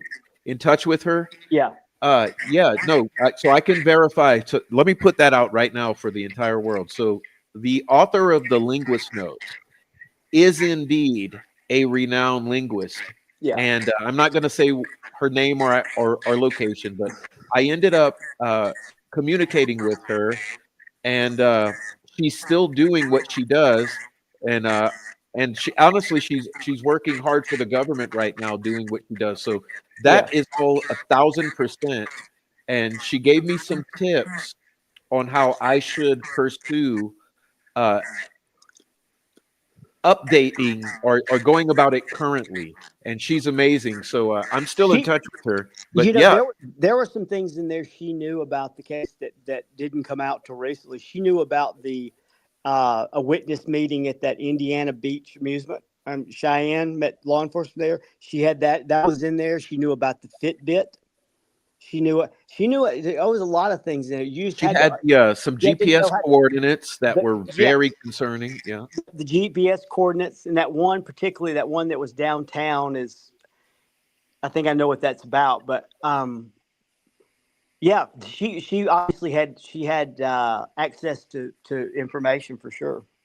But I got accused of creating those, and which No, can I ask I you a was kind of question about flattered by that, because that you may or may not answer? It's up to you, and I don't want you to dox her. But how did you come to know about her existence or know about that in the first place? I was given those by a gal who I was. I think actually she was a psychologist. She was looking into. She actually used to work as a profiler for the FBI, and she wanted to get into true crime, and she had started a YouTube channel, and so we were kind of partnering up, and she'd created a profile for BG, and she had done all this, and she gave me that, and Oh, she once went on the True Crime Garage, she saw what happened, and she started getting some funny phone calls, and just scared her off. I see. I see. Well, good to know because no, that the lady is very highly esteemed and Yes, has an amazing uh, what do you call it? Her CV, yeah, her curriculum vitae is excellent, and she's very helpful. But she's also very busy, so she doesn't have a lot of time to waste with me explaining things to me. But right, she gave, like I said, she pointed me in the right direction on how to start applying to be able to update and get up to date with that process. And so yeah, I've been yeah, doing some of that. yeah, But as you know, like the time is just at there's such a short amount of time to get anything done when I'm trying to do this show 5 nights a week or so. So it's been a lot of work but no, I can confirm right now, put that to rest, that But it the wasn't. linguist It wasn't. notes Yeah, it are, wasn't manipulating my man. Look, the I, linguist report. It's an actual thing. It's an actual linguist, and she's amazing, and she's still working in her profession. I know it's amazing the stuff that I've been called a liar about. I've been called a liar about. Um, uh, I don't know, faking screenshots or manipulating text and with someone who, everybody knows about my role in the contempt hearing and all that. But I'll just say this: I'm not going to get in because I'm not going to, because there's some people on the peripheral that I don't want to get involved. But um, I know the truth. The person who's saying that I lied knows the truth. Gull knows the truth. McClellan knows the truth, and I'll just leave it at that. Yeah. Well, let's go into it, Skip. All right. All right, let's see. So I don't know what you just tell me what to do. I'm a page turner for you, but Yeah, I think showing those. Okay, this first one is on the in plain sight Facebook group. And you'll see she's talking to Doug Rice in it. So this was prior to his death, and they're talking about Shelby being with someone else. But they're also showing Shelby's grandfather's text where he's talking about Shelby getting there at 1:30. Shelby driving the silver Impala. She had to go verify it to law enforcement. Um, that she was with the coworker, and the coworker went in. He was grilled for 5 hours by the FBI and did a sketch. Um, so when it kind of all started for me when we got those emails after the True Crime Garage podcast that we verified who these people were. I know their names. I could, one actually lives pretty close to the bridge, and the other one lives in Camden. And they both said the same. They said, "Why are you guys saying that DP got there at 3 o'clock?" And so the captain emailed back, and he'll verify this. He said, "Because that's what he's told on social media." And they were like, "Well, that's not what he told us." And he told us he got there much earlier than that. Then when I came across these texts from Shelby Grant, I was like, "Okay, now we've got friends and family saying that they got there at 1:30, much earlier than 3. That's a hell of a lot more evidence than this 3 o'clock thing, and particularly when the 3 o'clock thing consists of changing girls. Once it's the fiance, once it's a 16-year-old. Well, now maybe it's somebody else. No, but she was with some guy named John. The story. Look, the story never made any sense. I didn't understand why anybody thought it did. Just the fact that Cheyenne said, yeah, when she got there, that couple was already there, right? And you'll even see in these texts where this gal, Chris, who's a friend of DP's, starts putting. You'll see the disinformation she starts putting out.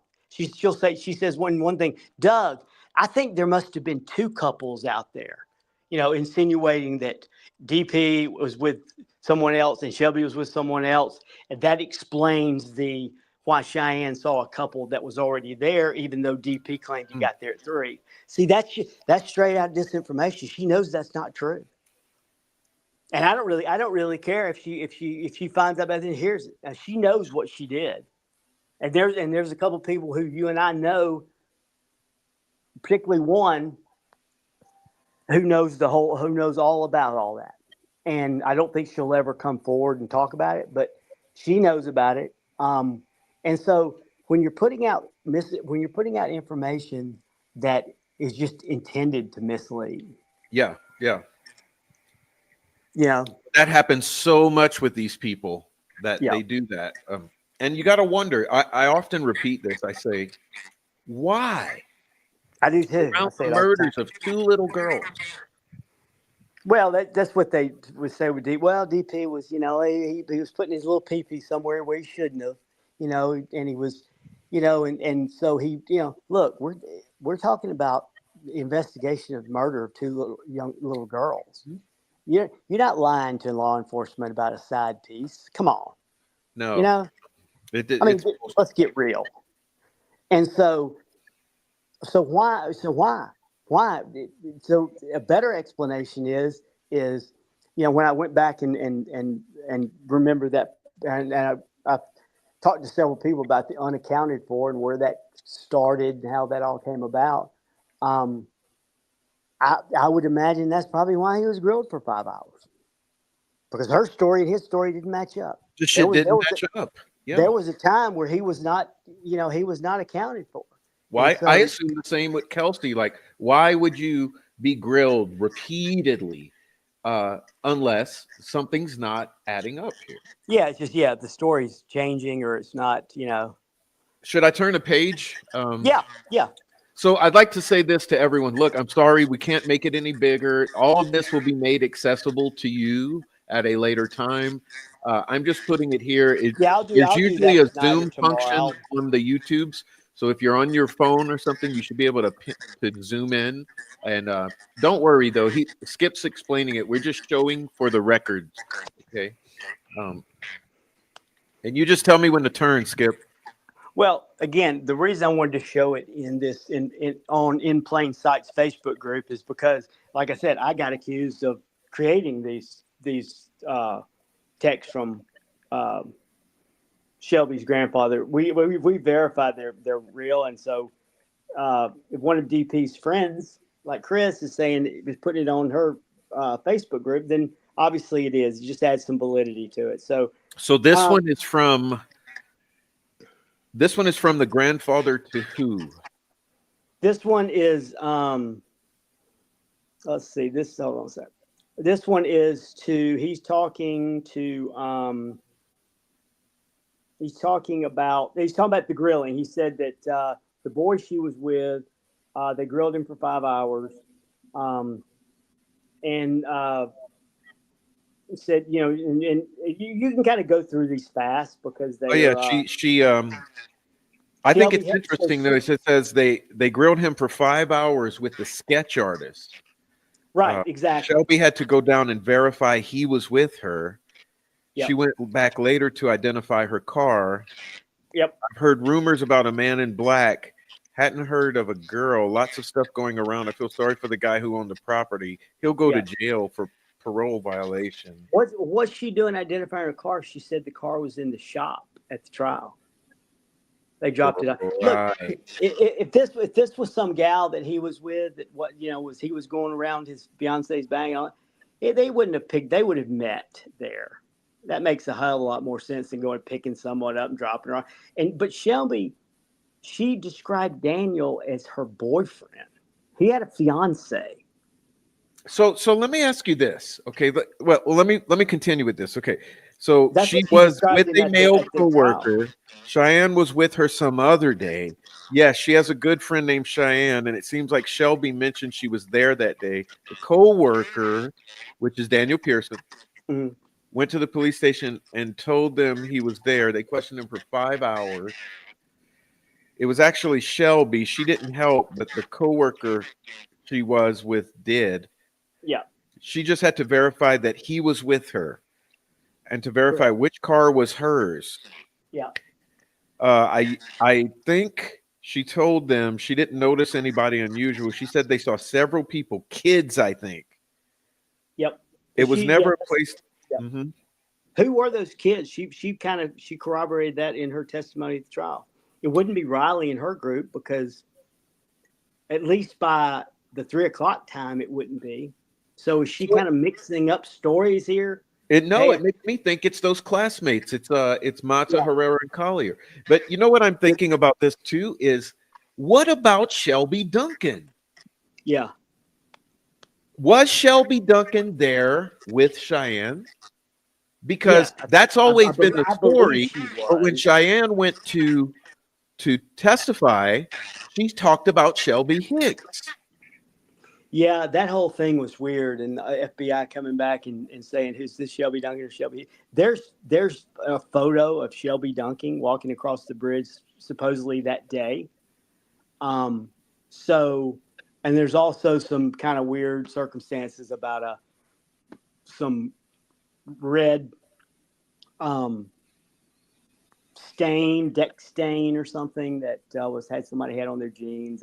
You know, those kind of things kind of It says happen. this guy must have been passing through, but he must have been from here. That's a remote spot. Not a lot of people knew about it before this. My granddaughter Shelby was in the area at that time. She went on another trail before she went to the bridge, or she would have run into them. I've been taking the girls out there for years. Yeah, she's talking about they would have run to Libby and Abby if Yeah. they hadn't gone to another. Well, she doesn't mention any of that in the trials. Says they got there this time. They kind of walked back toward the Freedom Bridge, then turned around. Um, Look, none of it makes any sense. None of the witness statements in the trial or in the PCA anything make any sense. I mean, why is it that she's saying she didn't have her car there? You know, there's a screenshot of the vehicles of interest, cars that were seen that day. It shows you right there, 2004 Impala Silver. 2004 Impala Silver. That's her car. That had to be Shelby. Yeah. So why was it not in the shop? And here's a question: where's Shelby Hicks and Shelby Duncan right now? Why don't they come out and talk about their stories? They're not. Nobody's going to come out and talk about anything in this damn case, man. They're just not. I think people realize kind of what's going on. They don't want to be in the middle of it. They don't want to be. They want that. I think I'm going to give most of the people the benefit of the doubt and say that they're trying to do the right thing, but I don't know that they're being given the tools and the opportunity to do the right thing. Look at this shit here. So I'm seeing burgundy car, white car, paper tag, stolen white truck belonging to the dog walker. We know who that is. Mm-hmm. Blue truck with geocachers. And look at this one. White van from California who were grave hunting. Yeah, that was the guy. That was the guy that Harvey Carroll actually, I believe, had some information on that. That guy was some kind of been recently talking about a white van and old fucking Brad Weber. Yeah, and there was some kind of genealogy thing. It was about not grave hunting, but they were. I forget. I'd have to go back and look at it, but he had some information on that early on. Look at the white van. The white van's been around forever. Yeah, look at them all. And remember, Skip, we were talking about how Doug Carter comes out and says, we don't have any information on the vehicle. Yeah, in 2018, they asked him how far the guy had the guy walked a certain. He said, "Yeah, a certain distance. We don't have any information on the vehicle." With all of these vehicles, you got the purple PT Cruiser. That you got the what's his name? I'm trying to remember the vehicle witnesses just in the PCA. You know, you got Wesley McCurder. You've got all these people witnessing all these descriptions of a vehicle. You've got all these vehicles here on this. But Doug Carter comes out in 2018, no information on a vehicle. Well, I mean, Betsy Blair, not only did they ignore her witness sighting because they ignored her sketch, they ignored the vehicle as well. So there was some issue. Now I know why they ignored it, because they had DP as the primary witness heading with BG heading toward the Freedom Bridge. That's why they put the blue flags down along that path, showing him coming up the path back toward the Freedom Bridge. That gave them an entry. Riley gave them an entry witness. He gave them an exit witness. It established a timeline, and that's what they believed for 2 years. But now you could never have anyone ever admit to that. That's a no-go zone. But we know, so that's that's fine. I mean, hell, Tobe told Hannah Shakespeare in February of 2019. She said, "Do you have a witness heading back toward the Freedom Bridge?" He says, "Yeah, that witness is Daniel Pearson." February of 2019. This is before the press conference. So, yeah, we have Daniel Pearson witnessing bridge guy Yep. going back Yep. in Riley he tells again. in Riley the was kept. Shakespeare in 2019 February. Right. I mean, look, if you think about it, the logic is not too bad. I mean, it's like, hey, Riley sees him come in, so she's the entry witness. He leaves this. They're assuming he left the same way he came in because that's he'd be trying to get back to the same place, right? So most people leave. Most people leave the same way they came in somewhere. So that's not bad. I'm not saying it's bad logic. It wasn't right in this case, but that's what they believe. That's what they believe for 2 years. That's the reason for the sketch change. Um, the law enforcement trying to get everybody to believe that Sarah Carball and Betsy Blair were always the two witnesses is the biggest bunch of bullshit I have ever heard. It's Mhm. unbelievable. It's a joke. Yeah, let's say that again. But let's get into that because that right there is the most concerning. Like how you have so many witnesses allegedly, and they went and they picked and choose Betsy Blair, Sarah Carbo, and Rayleigh Voorhees, and everyone fuck everyone else. You know, But yeah, that's not what happened. That's what happened post Richard Allen arrest. post right, right, exactly. That was the retrofit of making the circumstances fit what they believed, right? So those were the two witnesses that fell in place. Um, Betsy Blair gave them a sighting on the bridge at a certain time, at a good time for them, and a car sighting, which they disregarded initially, both. But now, oh hell, it's the gospel, right? We disregarded it for 2 years because we didn't think it made sense, but and we disregarded Sarah Carball because we thought he was going back toward Freedom Bridge, and you couldn't be a person seen at 357 on that side on that side of the Freedom Bridge wouldn't be walking back that same way. So I'm sure they assumed that's not the same guy. Got 357, and that's why the Sarah Carbell thing about the 3 weeks never doesn't make any sense by her coming forward. Law enforcement released a bolo. Be on the lookout 1 week, 7 days after the murders to be on the lookout for someone seen walking near 25 Hoosier Heartland Highway and 300. Right. Well, as far as I know, Sarah Carbell's the only person I know that had a sighting of somebody walking, right? Well, if she didn't come forward for 3 weeks, how did law enforcement know to release the bolo 1 week after the murders? 7 days. Just happens to fall in that time where everything's disappeared.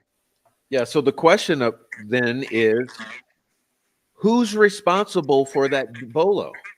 If it's not Sarah Carbo, It's or got to be. Yeah, they wanted to get that broken down truck. Oh, that happened after 8 o'clock that night. They were clear in the bolo. This week, someone seen late in the afternoon. Those were two different events. They thought it might have been some kind of hitchhiker. That's why so I guess they didn't put him with the car initially. So they've got him going toward the Freedom Bridge.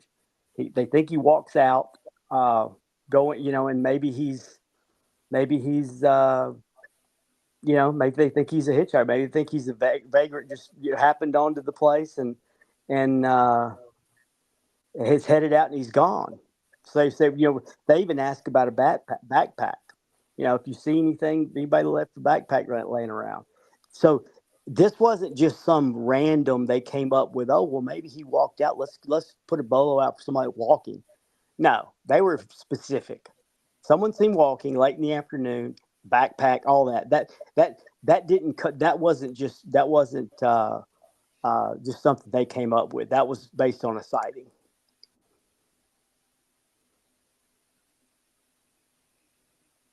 I mean, it's really amazing when you see what a lot of the things that really happen, the truth about a lot of stuff.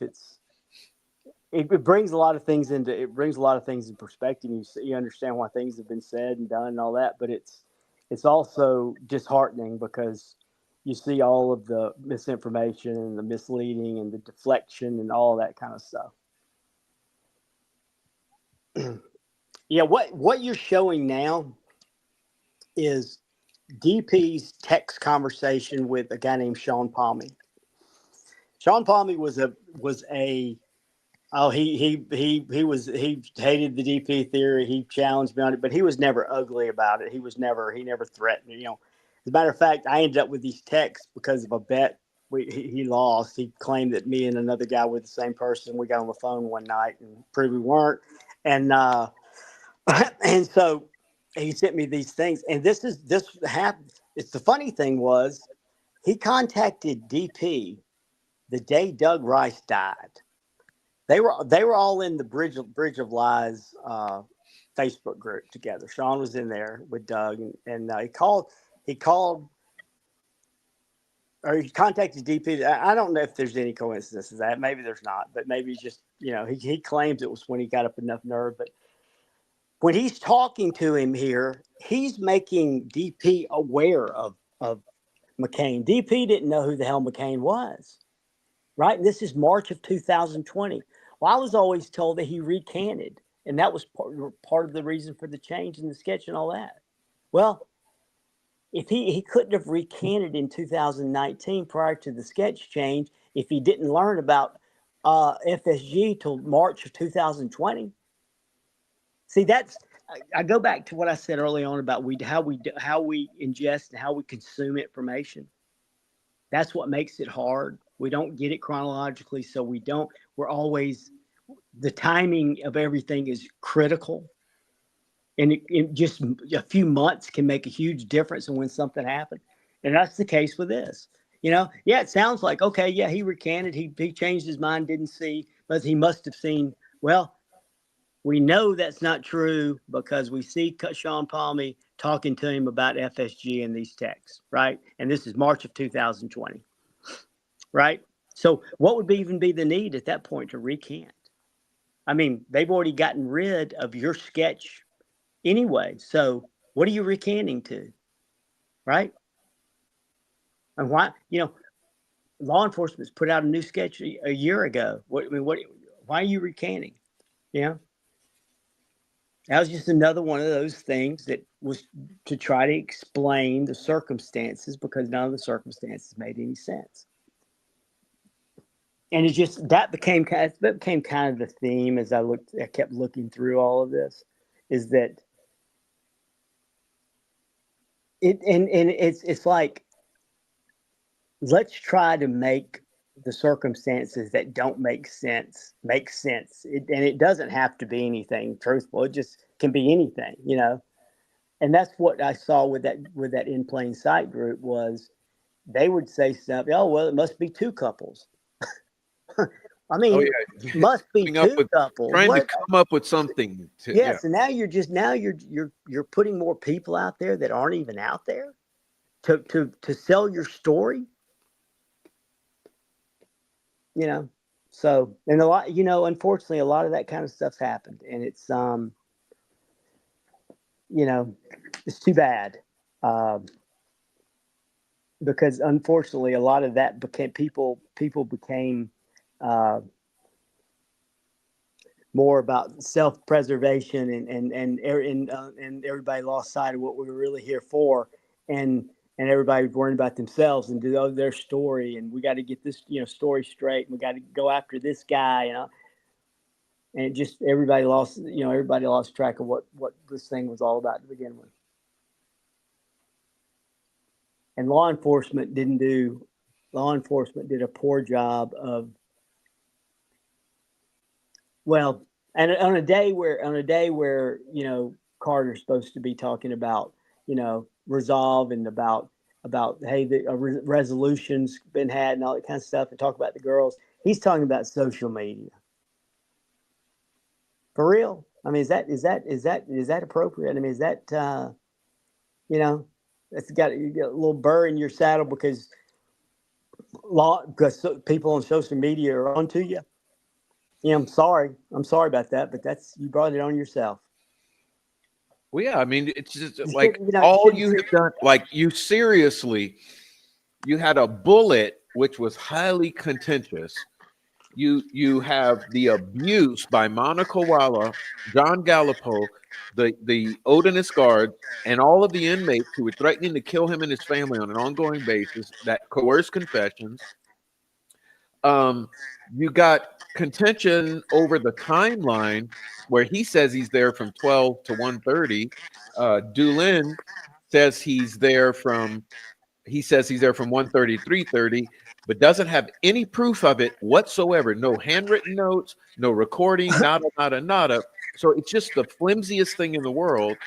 And then on top of that, you have 70 days of deleted shit. You had a Yep. judge who would not allow any defense to be presented. You had this Greg Ferenczi be assassinated in front of his office by a white supremacist who's now found not fit for trial. You have Westerman, who was part of the attempt to sabotage Baldwin and Rozzi, and he's been had his charges dropped, and the record's going to be expunged. And so everything that looks terrible, and you have Doug Carter and those guys up there this morning blaming the defense, blaming the YouTuber. Yeah. It's like, are you kidding me? I know. Like, I tell you what, can you put up the discovery index? Because Yeah, digital and ACV are bringing up some good points about why certain people weren't deposed or certain people weren't called as witnesses, all that kind of stuff. okay. Let me finish these and then put that up so people can screenshot these. Let's see. Yeah, I'm going to make these available. I'll give you the link. What is this last one here? Okay, this is again just more disinformation. This is the same gal I was talking about. I don't want to bring her name up again, but she's basically, when people are saying, "Hey, this doesn't make sense, Chris," she's like, "Well, that's what I believe, and that's what I'm going to believe." That's the attitude. You can read. I mean, it's like she's talking to. I think isn't that the one that's telling me? Isn't that the one with? Oh, no.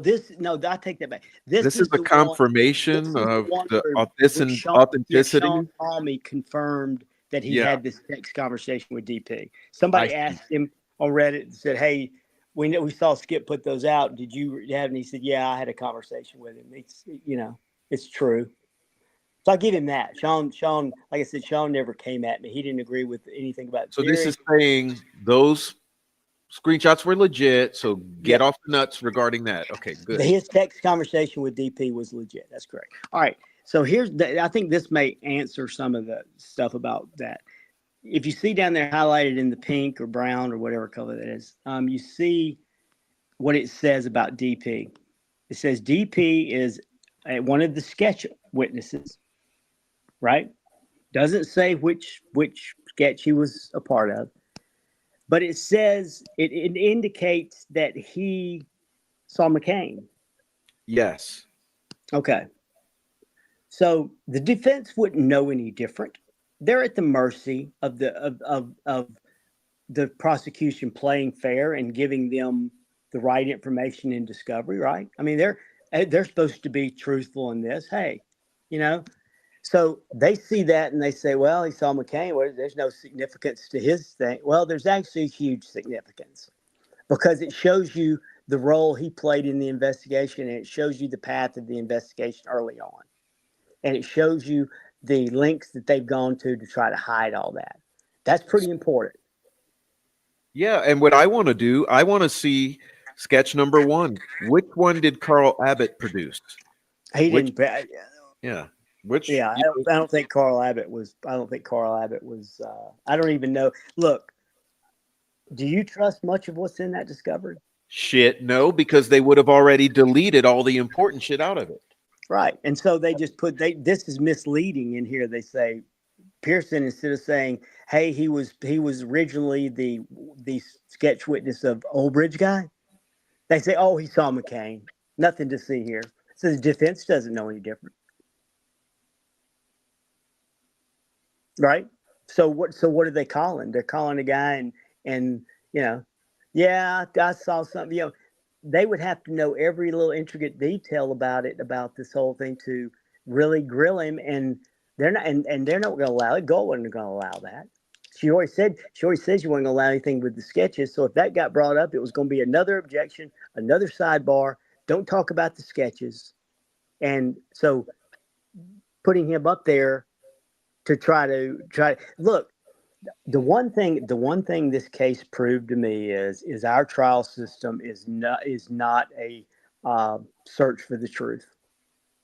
It's not. I mean that's just a joke.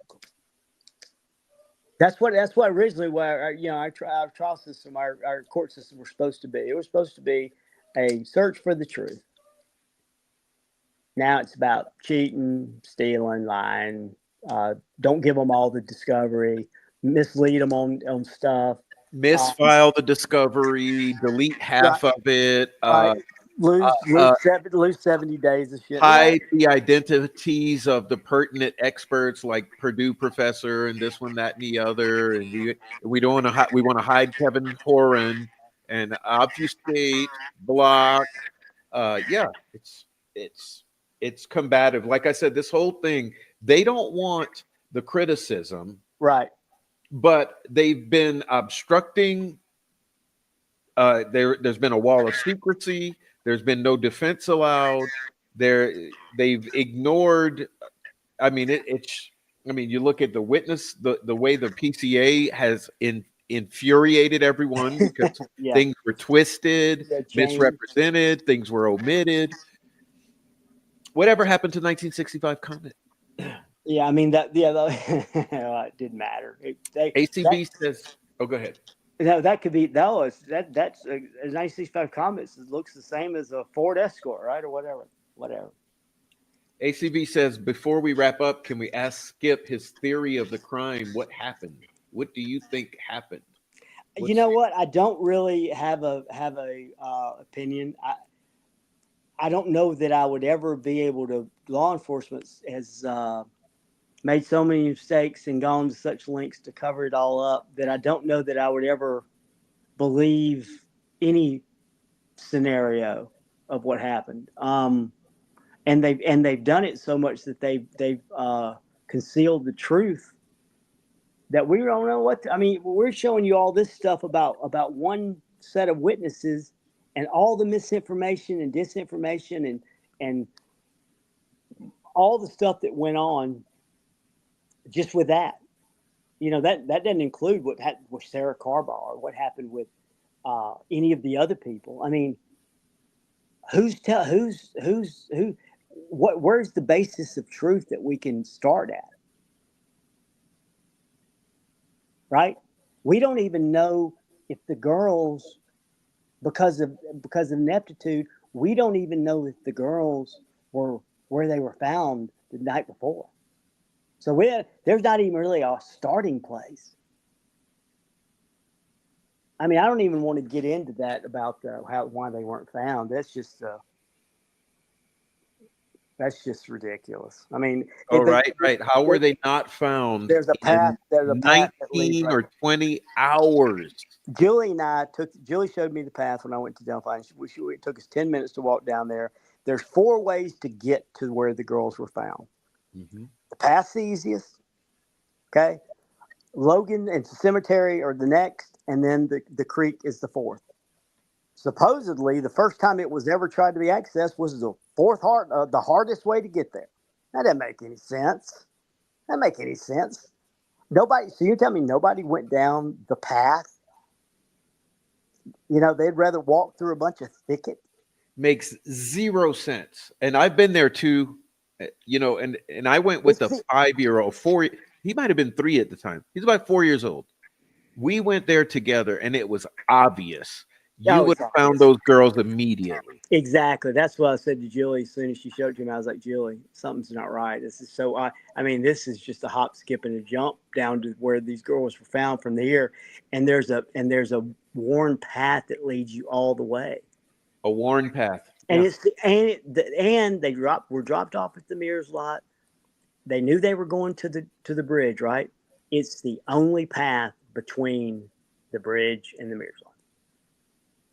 That's what I've said so many times. The way that I phrase it, Skip, It is the only path, Yeah, because the way it is now, the path over to the high bridge, it's a concreted, or what do you call that stuff? Blacktop or yeah, asphalt. asphalt. Yeah, It's an asphalted path. Okay, so I don't even consider that a trail. Okay, so the path to the high bridge, that's one. Okay, it's the high bridge. There's only one other fucking path, and yeah. that's right down to the crime scene. You know what? I wish you. So I was reading pertinence comment there. I wish you'd have asked Ms. I won't say her name, the linguist, why she talked about the heated argument, the heated exchange that happened at the drop off between one of the girls and her sibling. Well, let me Um, stop there too, because it's not just her who says that. That's a persistent rumor from the community itself. Supposedly there was a third person. There was a third party that saw it, witnessed it, saw the. I always kind of assumed it may have to do with something that geocache or something that, hey, don't go there without me, or. But I don't know. It could be anything, I suppose. But supposedly, and and it even says in light, and it starts out that her paragraph starts out in light of counsel. Did they lawyer up right away, family? Say that again. It says in light of counsel. Did the family lawyer up immediately? Uh, you got to back it up. Back it up. Set the context, because you lost me. Well, she says in the very first thing the linguist does, Kathleen. She says in light of counsel. She said, "Here, I'll read exactly what it says." Read it. Yeah, yeah. Good one. Good one. Thank you, Skip. She says, "Hold on."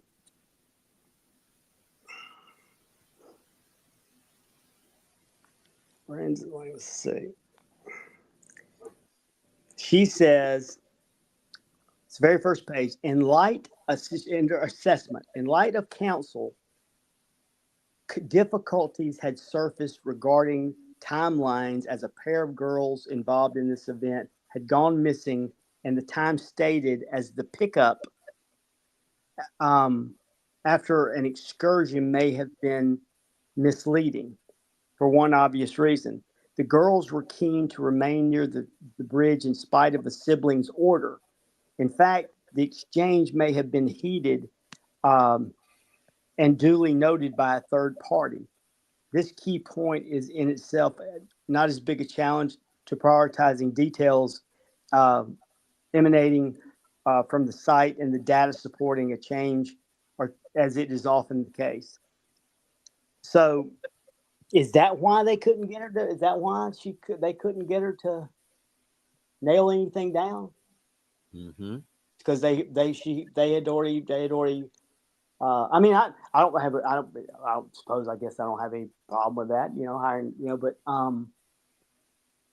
it seems to indicate. I mean, it says in light of counsel, like because of counsel, difficulties have surfaced regarding the timeline.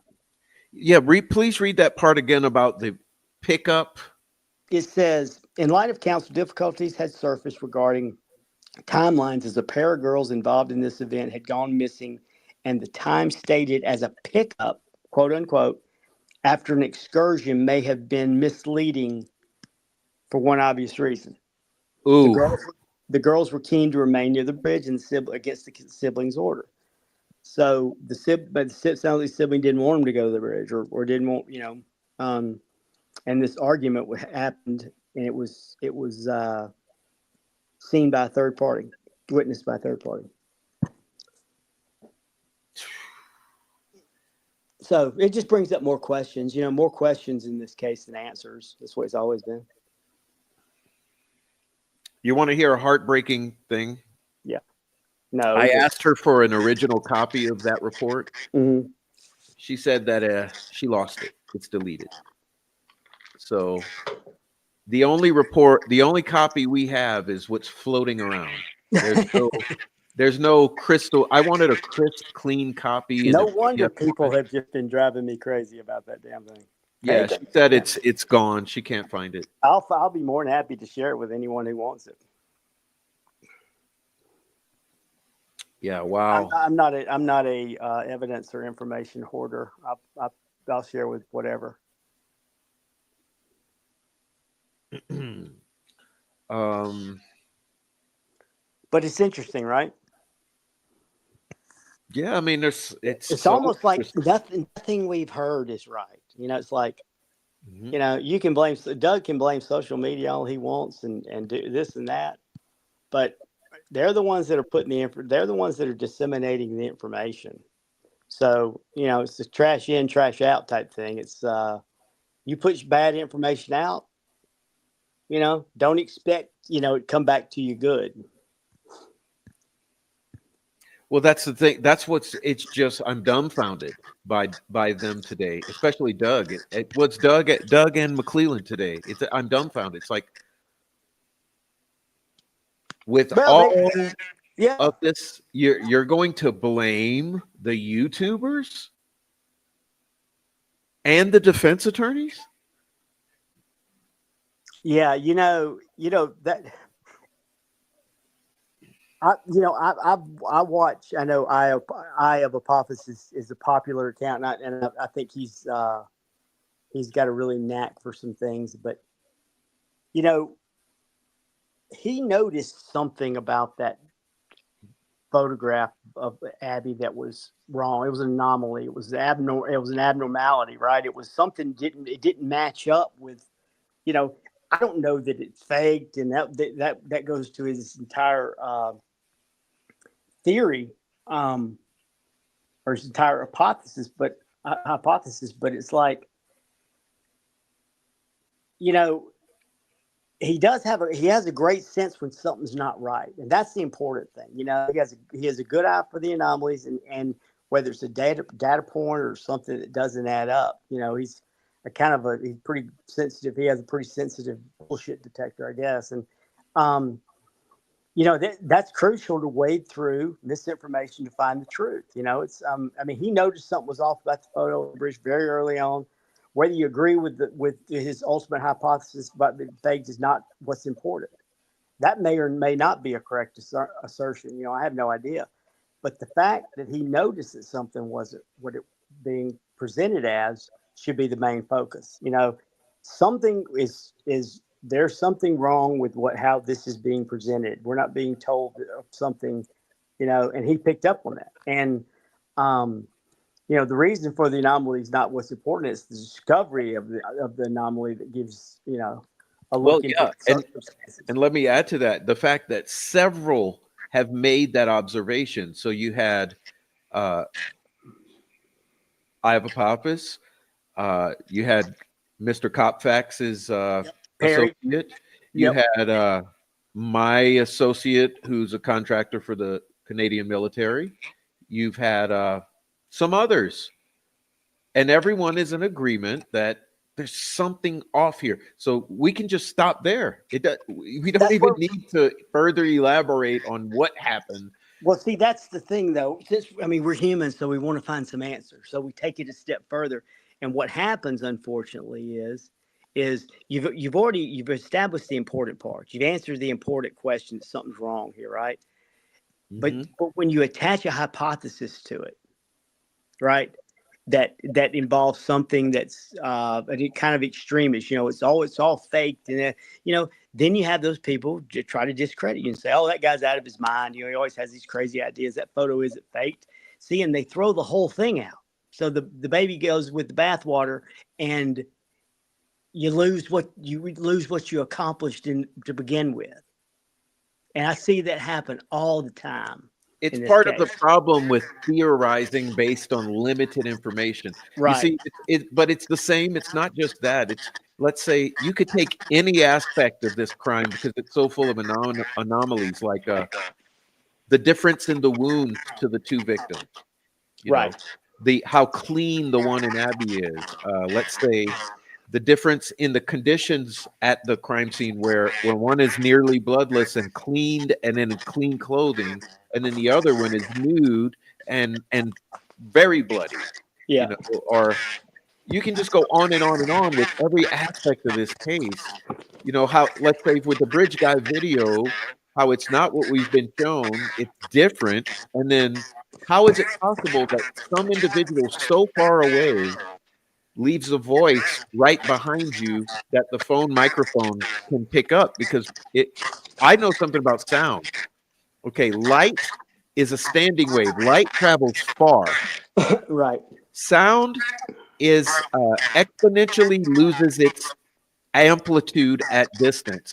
So it has a curve that something twice as far away sounds like 16 times lower or something like that. It's exponential in the Yeah. in loss of power. So for that sound to be picked up, it has to be close, whereas the light picked up can be far. And it's just every single aspect of this case. Like we can even say the similarities between the Cheyenne photos of the empty bridge and the alleged Libby photo of the empty bridge, and it's Yeah. just no matter which narrative point you pick, There's there's something. Yeah. There's something anomaly. unusual. Yeah. Yeah. There is. There is. I mean, okay, maybe, you can answer some of it maybe by, okay, a filter on the phone, or, hey, there was an additional phone that law enforcement hasn't told us about. You know, Hmm. those things could be the answers, right? Hmm. But the fact that it's not being portrayed for what it really is the important part.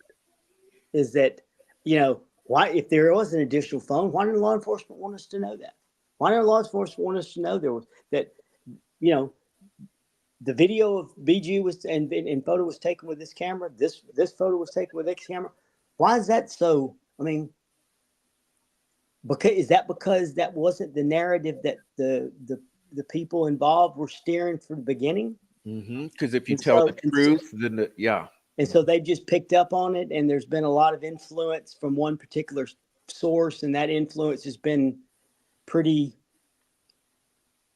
well. That influence has been pretty steady and pretty harsh in terms of, and rightly so. I don't have a problem with that, but the investigation has got to go as the investigation goes. You can't be putting caveats on, hey, I want this investigation to be solved, but I want it to be solved with this caveat.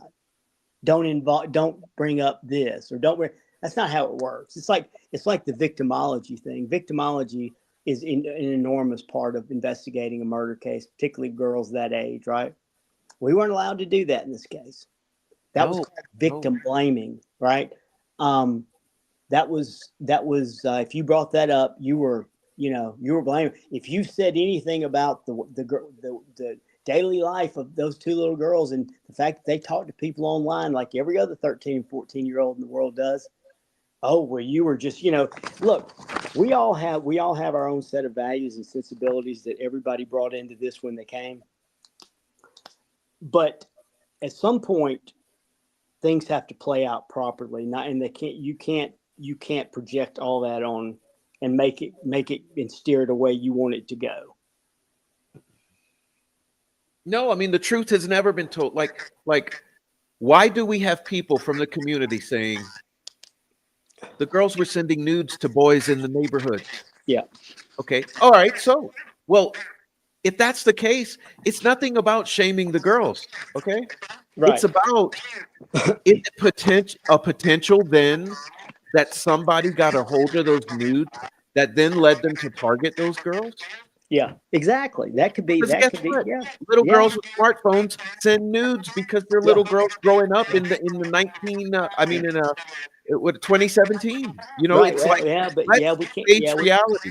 Yeah. You're We in a can't. household with Yeah. felons and drug dealers, and Yeah. But and you're in a yeah. in But a we don't family want it. We don't want situation it. We where don't your want it to family be you're like that. surrounded by drug dealers and fucking sexual offenders. I mean, let's be honest about the victimology.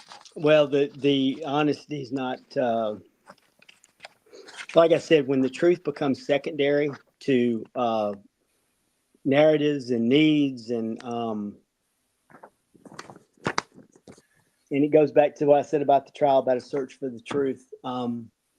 And what Carter said today, I don't know if this was ever a search for the truth. This was a search for conviction. It's search for a slam dunk. Yeah. Yeah, the thing is, I'm getting at, I'm curating those very points that you're not allowed to discuss could be what leads to the actual solution. You know, Yep. You like know, when we talk about all this stuff, we talk about DP and stuff. They're more than welcome to come out and clear all this up. they're more than welcome to say the family has been cleared 5 years ago. Yeah, they're and DP and Shelby are more than welcome to come up and say, you know what, Skip, you got it all wrong, my man. Yeah, come on, DP. Come on, Yeah, Shelby. Come on, Cheyenne. yeah, absolutely. Here, you got every opportunity. You've got a whole internet. Yeah, and you know if look.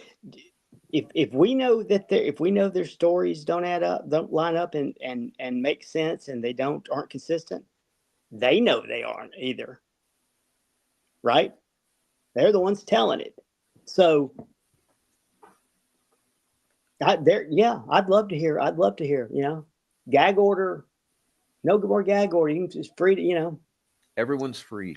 Yeah, I mean, it's that's a pretty important right we have, freedom of speech, and they're more than welcome to go for it. They can blab all they want and talk about what time they got there and why it makes sense and what car they drove and or if that, hey, you know, somebody made a mistake. I can deal with, hey, I made a mistake, and just come clean with it. The covering up is the problem. You know, the doubling down, like you mentioned, doubling down on lies is well, you see a lot of that, and it's unfortunate because those people. It's like what I mentioned earlier about, you know, there's certain people know the truth about things, yet they continue to lie. Um, I don't know that I get that. Just say, hey, yeah, hey, okay, I'm busted. You know, like I said about DP. Hey, you know, DP's putting a little PP somewhere he shouldn't have, and his story got sideways, and all this, and okay, okay, here's your opportunity to come clean, man. We've all had indiscretions when it comes to women. Probably, I mean, most guys have. You made a mistake. If that's what happened. But I will go back and say, you know, what we said. I said in the summary, there's more information that puts him there at 150 than doesn't put him there. A lot more. As a matter of fact, there's no information that doesn't. So if Betsy Blair claims she saw a guy that matches, I mean, for me, I'm thinking that's probably a pretty good chance it was him. Right? Yeah, I mean, Said he's tall, poofy headed.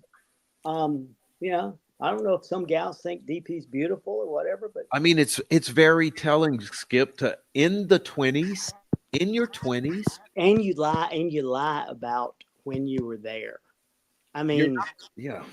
you know, why do you not want to be there from 1:30 to 3 or 2, whatever? Because you're doing No one wants to put themselves there between yeah, 2 and 3. you're doing Period. everything you can to avoid that. Yeah. And that, you know, the whole thing is like I mentioned very early on about hey, kind of forget about what you think you know.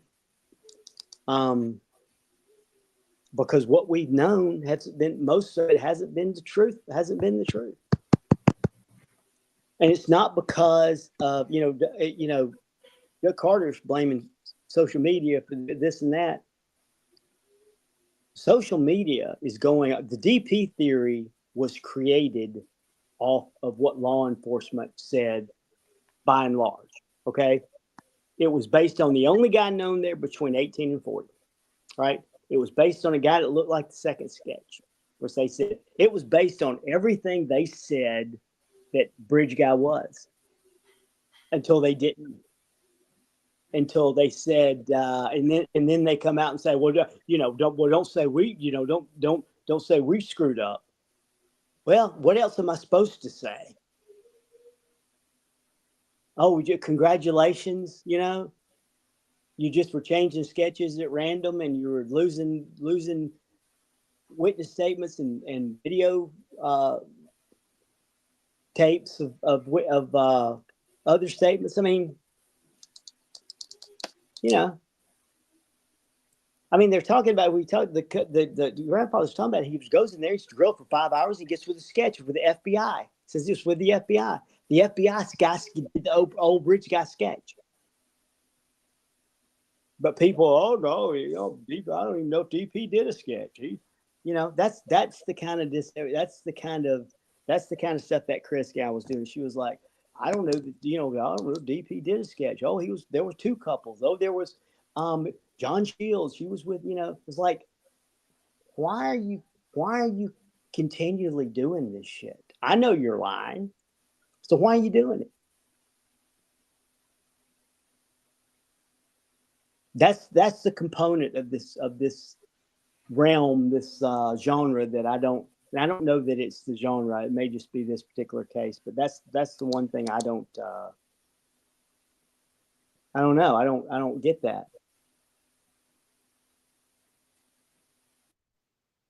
Maybe I'm not supposed to. I've never really fit in this environment really anyway. So it's not like, see anything really disappointing or anything. But it's just, I don't understand. I guess I'm naive about a lot of things. Because I just don't get that. I don't get that. And I know we all come from different backgrounds, like I said, and different set of values and sensibilities and all that, but can't be that damn different. They're still right and wrong, or at least they're supposed to be in most things. I mean, that's what continuously gets me. I always come back to, you're talking about the murders of two little girls.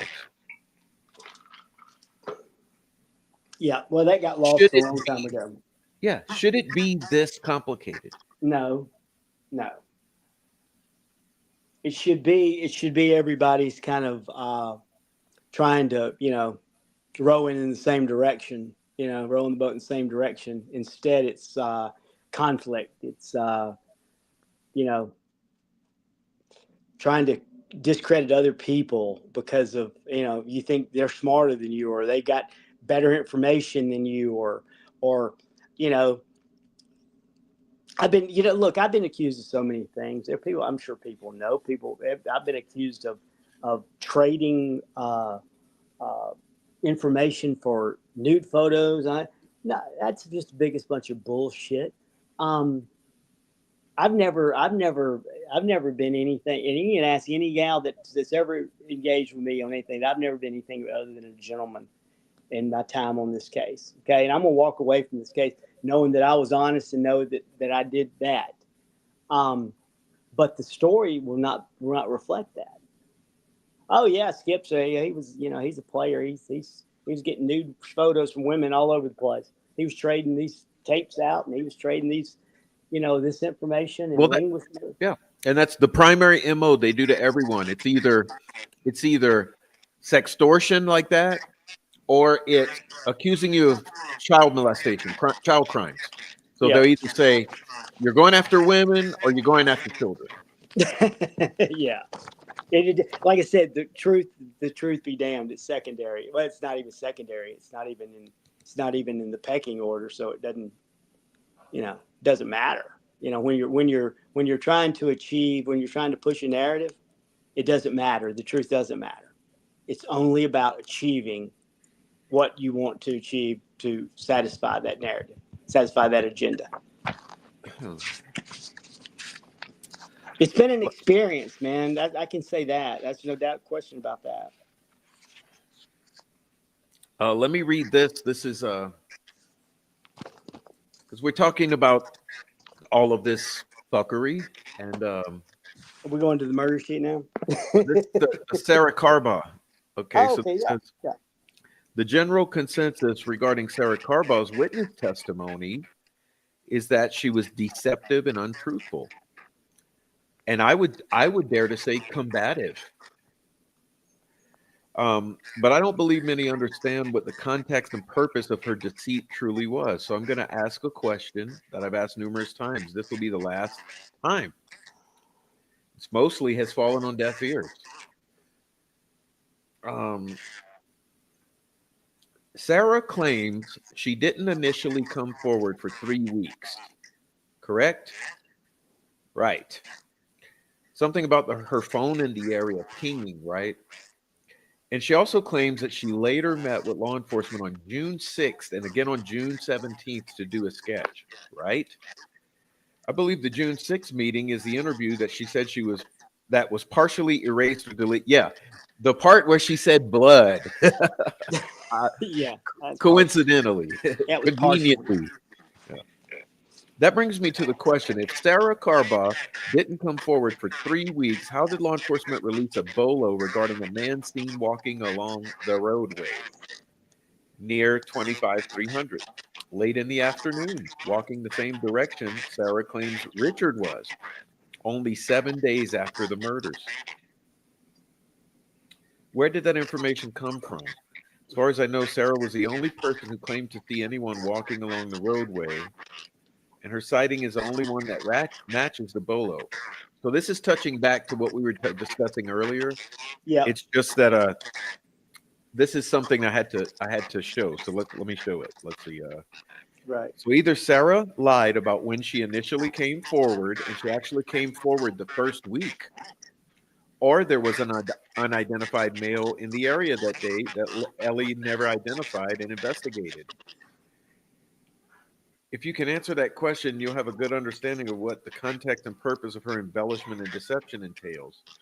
Now, let's go back to her June 2017 interviews. The prosecution claimed that all videotaped interviews between April 28th, 2017 and June 30th, 2017 were missing. Yes, Yep, deleted. they were, yeah, missing. So if Sarah met with law enforcement on June 6th and June 17th, how is there any record of those meetings? Well, they should be deleted, right? Yeah, The dates fall they right fall smack. right in the middle. Hmm. So where does that lead us? The first week of witness interviews were reportedly recorded over. Was that the impetus for the additional June interview, which is also conveniently missing? So was her original testimony that it was just muddy, or was it muddy and bloody? Was it tan or was it blue? Lying about the contents of a statement is bad enough, but why is lying about the timing of the interview important? Because there's no evidence to validate the statements due to missing and recorded over interviews. Also, maybe because it creates a false manipulated foundation for a conviction and hides incompetence as well as potential corruption. Yeah, and that's what I say, Skip, is that Yep. if you were to reverse engineer this shit on the Richard Allen, you would say, we got to delete that shit because we got to delete whatever doesn't say what we want to say. Right. So therefore, you got to go delete that shit where she never says bloody. Yeah, and you got and you know that you've talked about these lost tapes, and her interviews fall right in the exact time of the lost evidence, right? Well, how do they have hers? Hmm.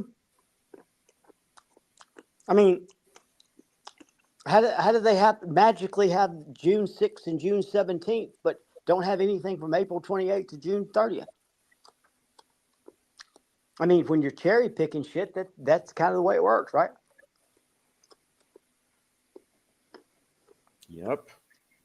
That's what it's I mean, starting to look like. And like I said, it goes back to Doug Carter today. It's like you want to shame and be upset like a little child over the criticism, but the no, criticism is yeah, well founded. exactly. It's not about that. He knows that people on social media, you, other people, ACV, the smart people have legitimate questions and they can't answer them. So they want to, again, it's part of that. Look, it's part of that discrediting thing that we've been seeing all along. They've been behind that shit.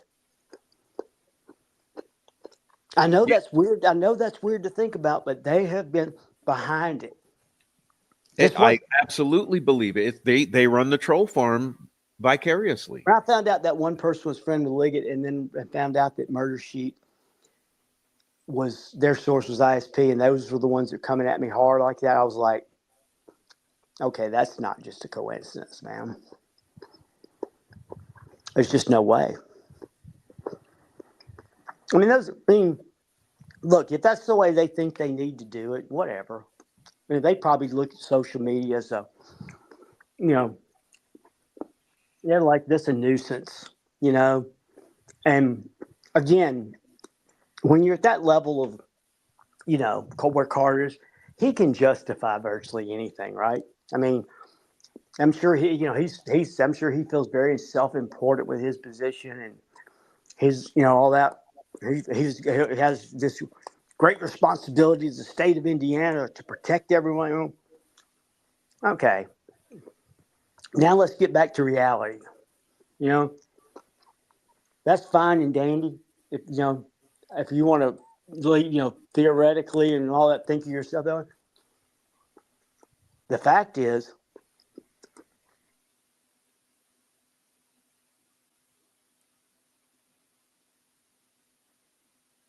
Uh-oh. We lost your audio, Skip.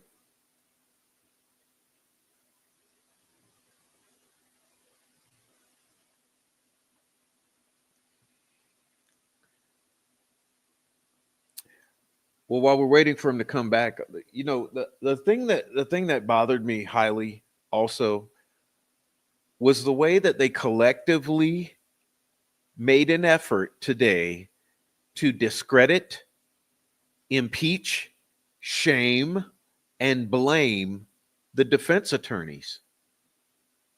When this defense team has suffered uh, an uphill battle with being blocked, challenged, discredited, uh, uh, obstructed at every turn. Okay. You had the death of a gentleman, Robert Kyle Fortson. And those of you who don't know, let's back it up a little.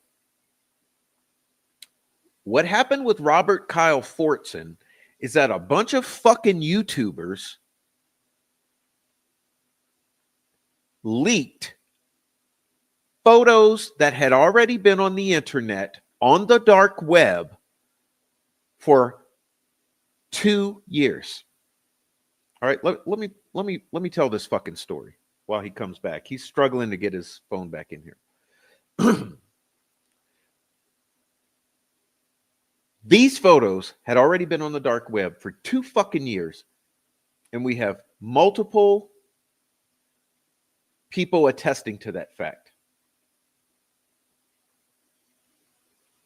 These photos get shared among approximately 30 to 50 YouTubers eventually. It starts out with a handful. Okay, let me explain how it went down. In a Discord, it was shared among a handful. Somebody in that handful allowed it to blow up in their faces. So those crime scene photos went from that handful in that Discord to 30 to 50 fucking YouTubers and Redditors.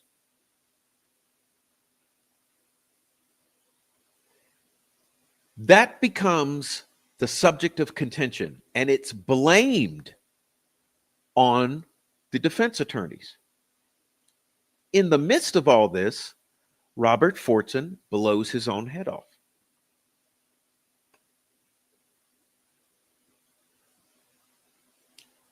Who does it sound like should be blamed for that?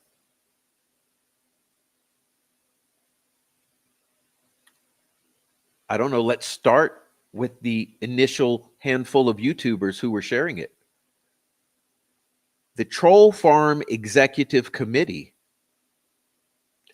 And when it all happened, I was telling you in real time about what was happening.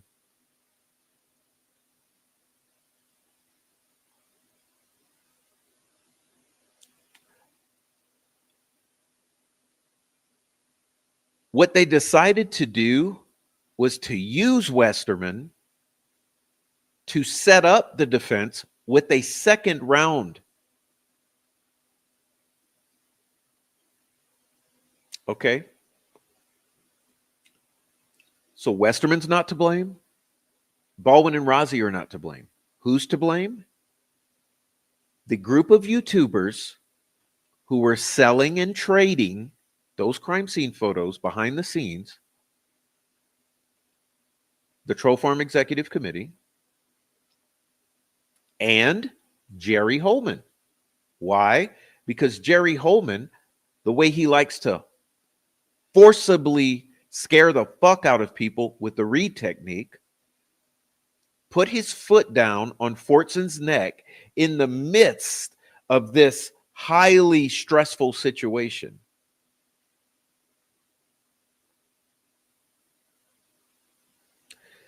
Robert Fortson goes home in the midst of this chaos and stress with these little handful of YouTubers who were, and let me tell you this, because people don't realize this, they threw him under the bus. Okay, you want to know the truth? They threw Fortson under the fucking bus, killing him. They threw him under the bus, sacrificed Fortson to Holman. Holman put his foot down on his neck. He went home and blew his fucking head off. And you had Doug Carter and Nick McClelland today get their asses up there and point the finger at Baldwin and Rozzi for that death of that father and husband and veteran.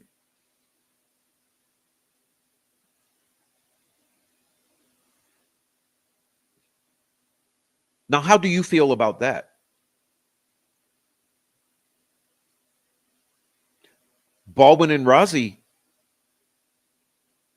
didn't refuse to pick up the phone when Fortson called 15 times. Baldwin and Rozzi didn't throw Fortson under the bus. Baldwin and Rozzi didn't set Fortson up. Baldwin and Rozzi didn't sell anything to Fortson. Baldwin and Rozzi did not put their foot on the neck of Fortson and intimidate him using the Reed technique and threaten to imprison him.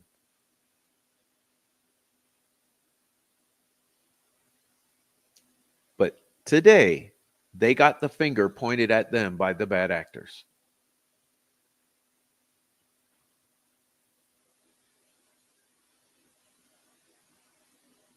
Leaving a child behind, leaving a wife behind, leaving a family behind, leaving his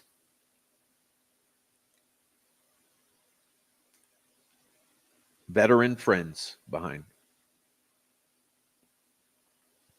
Dead and buried. And at the same time that they're pointing the finger at Baldwin and Rozzi today, saying that they're responsible for his death, they say, and please don't share the crime scene photos now that they're going to be out there, because, you know, they would prove that those sticks are intentionally laid on the bodies and demonstrate that someone was either Odinist or setting up the Odinists or heathens or some kind of Wiccans or some kind of witchcraft cult. There was some sort of signature. So whatever you do, don't look at the crime scene photos because we don't want you to see what it looked like.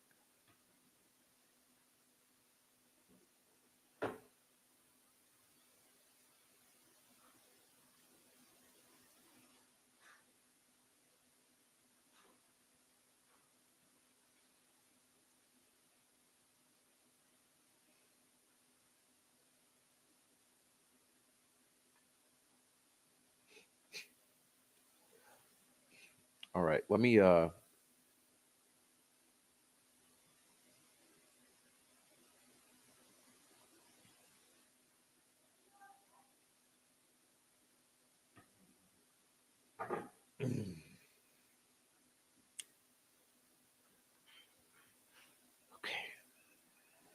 sorry, guys. It's an upsetting thing. Every time I talk about it, it's difficult to get through because it makes me want to end the show immediately. I watched it all happen. You know how when you experience something, sometimes traumatic things happen like in slow motion.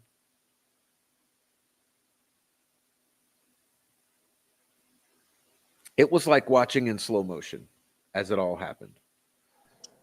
There's Skip. Hello. Hello. Hey, you're back. I don't know what happened. I'm so glad you're back. It's going to get me out of this rut because I was getting angry again. What were you discussing? Well, just how I watched the leaks happen and the YouTubers and how it all happened. I know what went down. I watched it go down. I know how discords were deleted. I know how they went silent. I know how Pearson killed himself. I know the circumstances. I know what Holman did to him. And I mean, I know the whole story. And it's upsetting today to watch Yeah. McClellan and Carter try to point the fingers at Baldwin and Rozzi and blame them for his death when that had nothing to do with his death. Yeah. It's well, I mean, you know, that's kind of what, unfortunately that's what we're seeing. It's about deflecting the blame away from yourself and try to find someone else. It's just this whole thing is just I don't know. There's been, people, the amount of lives that have been lost, of people following the case and being involved in the case is just the kind of thing shouldn't happen. And if he was pressured into believing something and took his own life because of it, then that's something somebody's going to live with for a very long time. Now they may not have any conscience and don't give a shit, but most people would.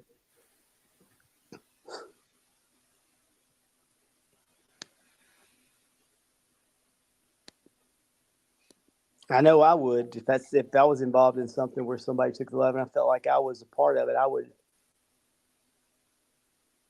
That would stick with me. That'd be a hard thing to get past, especially someone with a family who has children who are missing their father because of you know me wanting to get my point across or me wanting to force the issue or whatever.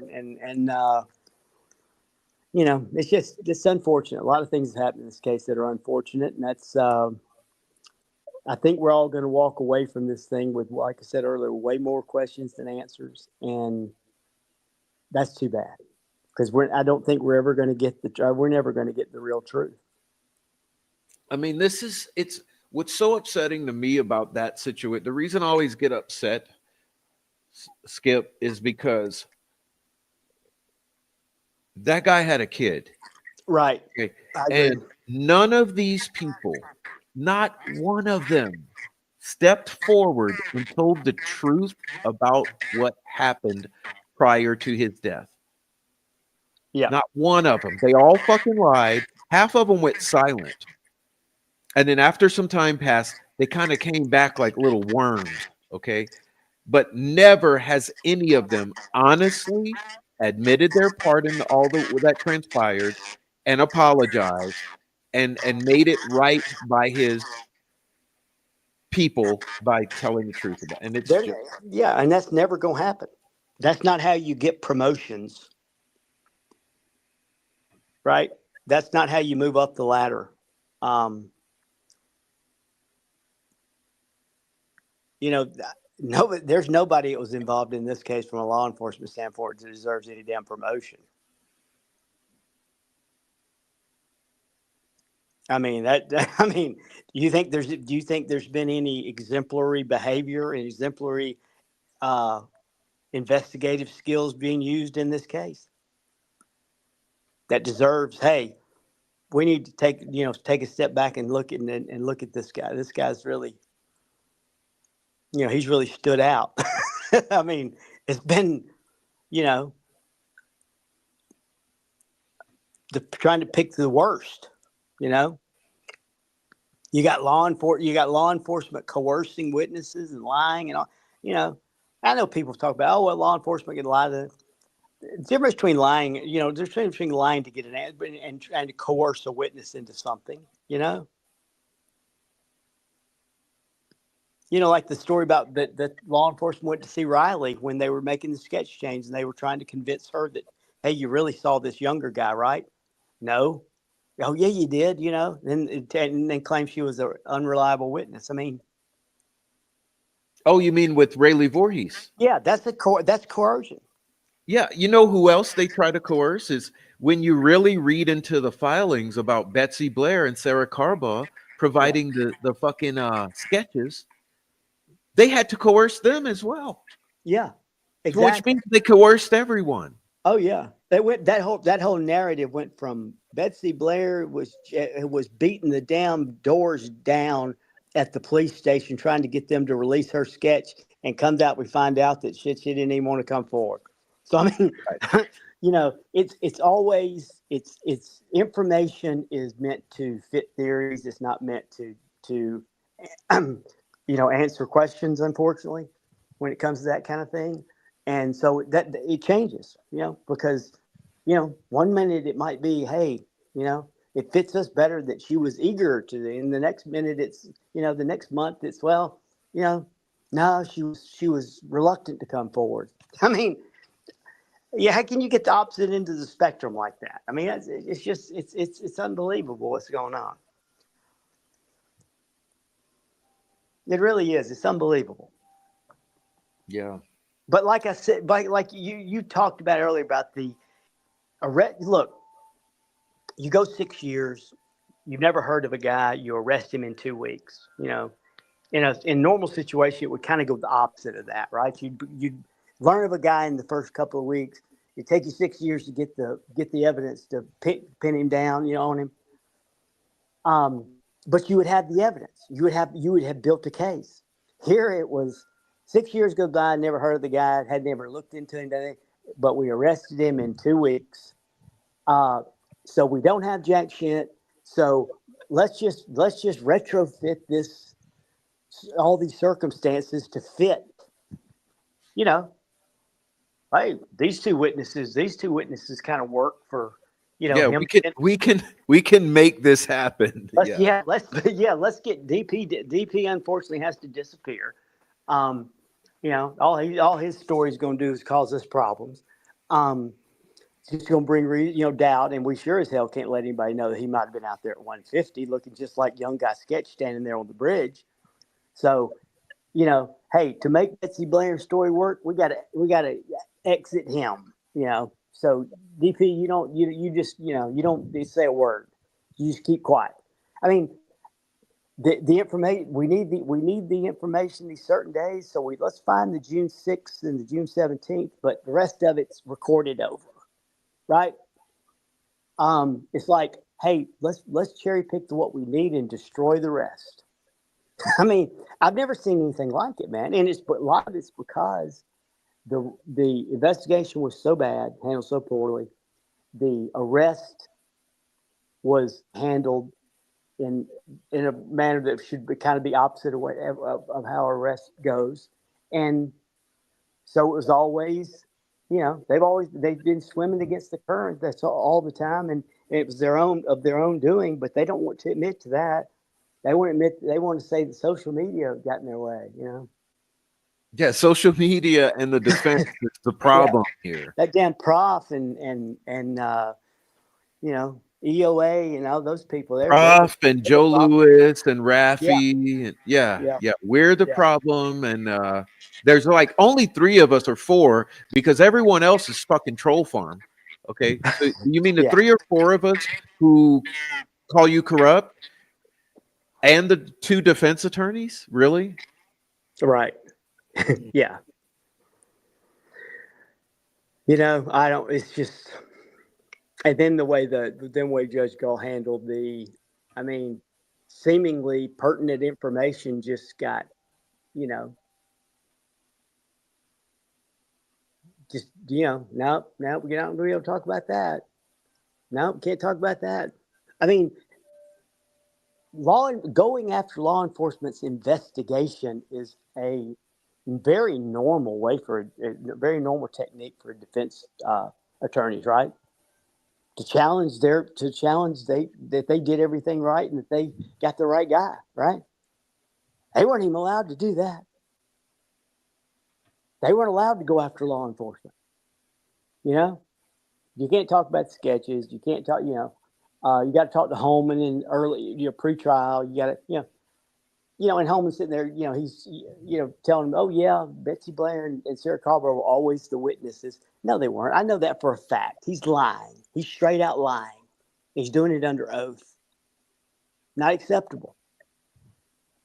If Carter wants to hold himself to this higher standard, then he needs to get his people to at least be able to tell the truth under oath.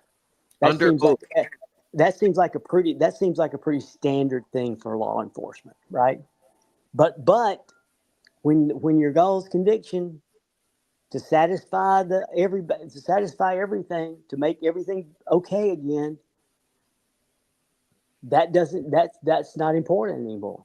It's about doing what it takes to get the conviction. And Carter made that clear today with this. The conviction is justice, and don't question me on it. Bullshit. I'll question his ass on it. And I do it right to his damn face.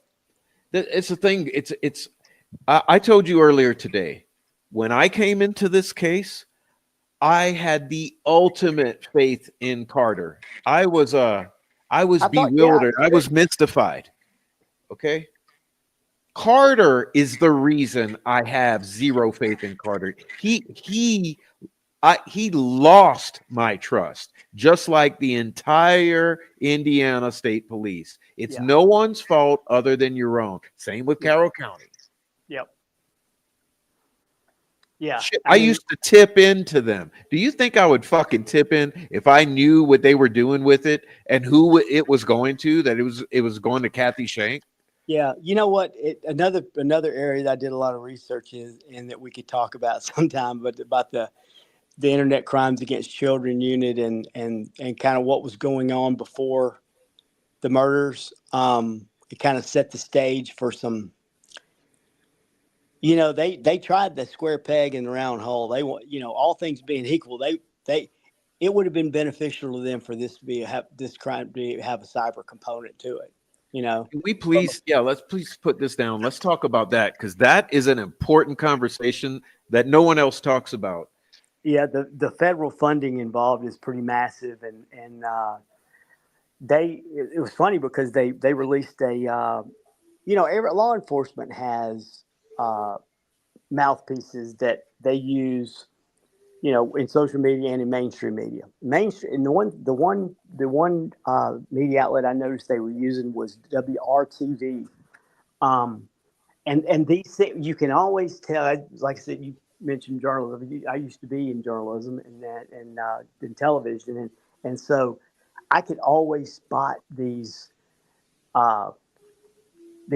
articles that were floated by and used the mouthpiece of the media to do it, because they all sounded like a press release. It was all a little background about how great the unit is, and they solved these crimes and blah, blah, blah, and they need funding. They need funding, because far be it for two little girls to end up dying into being a cyber situation, and you couldn't do anything to stop it. When you're concerned about public image, that can be a problem. So it was just odd that article floated 7 days out, or let's see, it was 24th, so that would be 11 days after the murders. There's just all of a sudden an article floats out about how the ICAC needs funding. I mean, like I said, it looked just like a press release. Let's talk. Let's. All right, I've got it in your. I wish I had it ready to go, but I'll just forgo that, because we can talk about it. Because let's set the context for, back off of it a bit and set the context for people to understand. So what you're talking about is the Internet Crimes Against Children, Yes. and that they decided they wanted to set that up, and they needed however many millions of dollars. Like, can you tell Yeah, that story? And I won't yeah, interrupt. yeah. The Internet Crimes Against Children group is a federal group that they the ISP used to have a cyber unit. They had a guy named Chuck Cohen that ran it. He was the head of the cyber, but they didn't. Obviously with technology getting increasing all that, uh, with way people communicate and everything, it was always an ever changing thing. So financially, there were some needs. So they adopted this Internet Crimes Against Children unit that comes in, and those unit then uh, they have the ability to get federal funding. Okay, and it's based on need, it's based on performance, it's based on a lot of things. And what year was this? This was this yeah they I think it was put together and actually kind of came together in 2016, not long before the murders. I think it So had when been. was the Buster Hernandez arrest? He was arrested in June of 2017. 17. Yeah, So this was sort of like leading up. It's sort of at it's because it's funny. I think people miss that there's this juncture where you had Keegan Klein, Dropbox, Anthony Schatz, uh, Abby and Libby, Buster Hernandez, all like Indiana, and then coinciding with this Internet Crimes Against Children. So could you exactly. Yeah. let's get to that? Yeah. Well, Brian Kill was one of Buster Hernandez's aliases. Okay, for since 2014, he had basically been toying with the Indiana State Police and the cyber unit, basically through using VPNs to block his location, and he was toying with them over Facebook. He was telling them that how he was going to kill these young girls in Indiana, and how slitting their throats and cutting their private parts and all this kind of stuff. And he made bomb threats to a couple of malls in Indiana, and they thought the guy was in Indiana for sure. As a matter of fact, they did several searches on people. They were all in Indiana. This guy wanted to be the biggest cyber terrorist in the world. Okay, that was his. That's what he was. That was his mantra, and he's just terrorizing Indiana. Well, think of what their mindset was before. So since 2014, they've been getting this, and they walk up on a crime that is mimicking exactly what this guy's been telling them they were going to do, right? And even a couple of days, the next day or whatever, a bomb threats issue. All of those things they weren't associated with it, but all of those things led them to believe this is possible, you know. And they find a guy, Klein, who they knew how Buster Hernandez, Brian Kill operated. They knew he used dropbacks to procure and disseminate nude photos of girls, and he used coercion as a tactic. And they found Klein talking to Libby, and they were like, "Holy shit, this guy has the exact same MO. I mean, identical. Dropbox, procure, disseminate." That's why it's hardly anybody knows this, and I found out kind of by mistake, but that's why the FBI rolled in heavy into Peru. They closed down a main thoroughfare to go to Klein's place. They thought they were had the big fish, and when they realized he wasn't who they thought he was, I think that's probably why he fell through the cracks somewhat, because I think they were like, "Well, this guy's not Brian Kill, He's just Klein, yeah, and he's not Bridge Guy." and he's Um, not a rich guy, yeah. yeah, and so, but he had the same MO and same, and they later how Hernandez was caught was Facebook spent a couple $100,000 to develop a software that could penetrate the VPN and identify uh, the guy's whereabouts. Well, they found out they did it, and they found out that he was in California, never set foot in Indiana. Hernandez did, and it's funny when you see the press conference of his arrest. It's the exact same people involved in Delphi, and the police chief of one of the towns where the one of the bomb threats was. just kind of out of the blue, he brings up, he says, and for everybody here in Delphi, for your people over in Delphi, your case is going to get solved too. And I'm like, Mm-hmm. well, that's kind of an arbitrary thing to say. Just, Mm-hmm. it's not like it was associated. He And that's brought it when, in like a talking point. Yeah. exactly, like it was associated with the investigation that they had been working on. And so, um, again, all those things were part and parcel to how this thing skidded off the road. Some assumptions were made that were wrong. The Oh yeah, yeah. video, they thought they might have a guy who'd been, the biggest cyber terrorist, and all of that played in. And Carter's right about one thing. There are a lot of tentacles, but the tentacles are law enforcement based. The tentacles are ISP, ICAC, um, all of those things in the funding. You know, Yeah. I don't know what that river search was about. Um, but they were stretching that cyber aspect of the investigation to the max So because they know that funding's involved and it's based on need. so yes, funding. So okay, back to what year did you say again that this ICAC was they were getting the ball rolling? They were kind of I think they started hiring the people for in 2000 late 2016. And how So much were they asking for, or what? How much was involved in that first? you talking about the funding? Mm-hmm.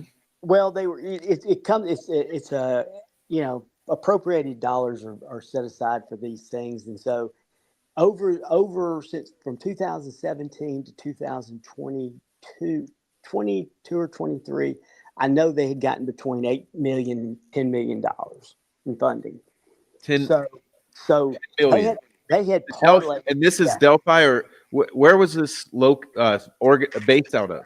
Indianapolis. It's the state of Indiana. It's Oh, it's Indiana. for the entire state. Yes, Okay. Indiana crimes against children. Yeah, and they were. And it's funny when you look at the articles too. They're not when you talk about because it's part of ISP. Um, they'll take credit for shit they didn't have anything to do with. I mean, they took credit for all the Buster Hernandez stuff, and they got him arrested. It was like the FBI went and got him arrested, and they were and Facebook created the software to penetrate. They had no idea where this guy was. Had no clue. So basically, what you're saying is that at the same time that this internet crimes against children Indiana is getting off the ground, Hmm. you have Buster Hernandez, Keegan Klein, Abby Libby. So so they're looking specifically, they're really pushing for some internet aspect to the Abby Libby crime.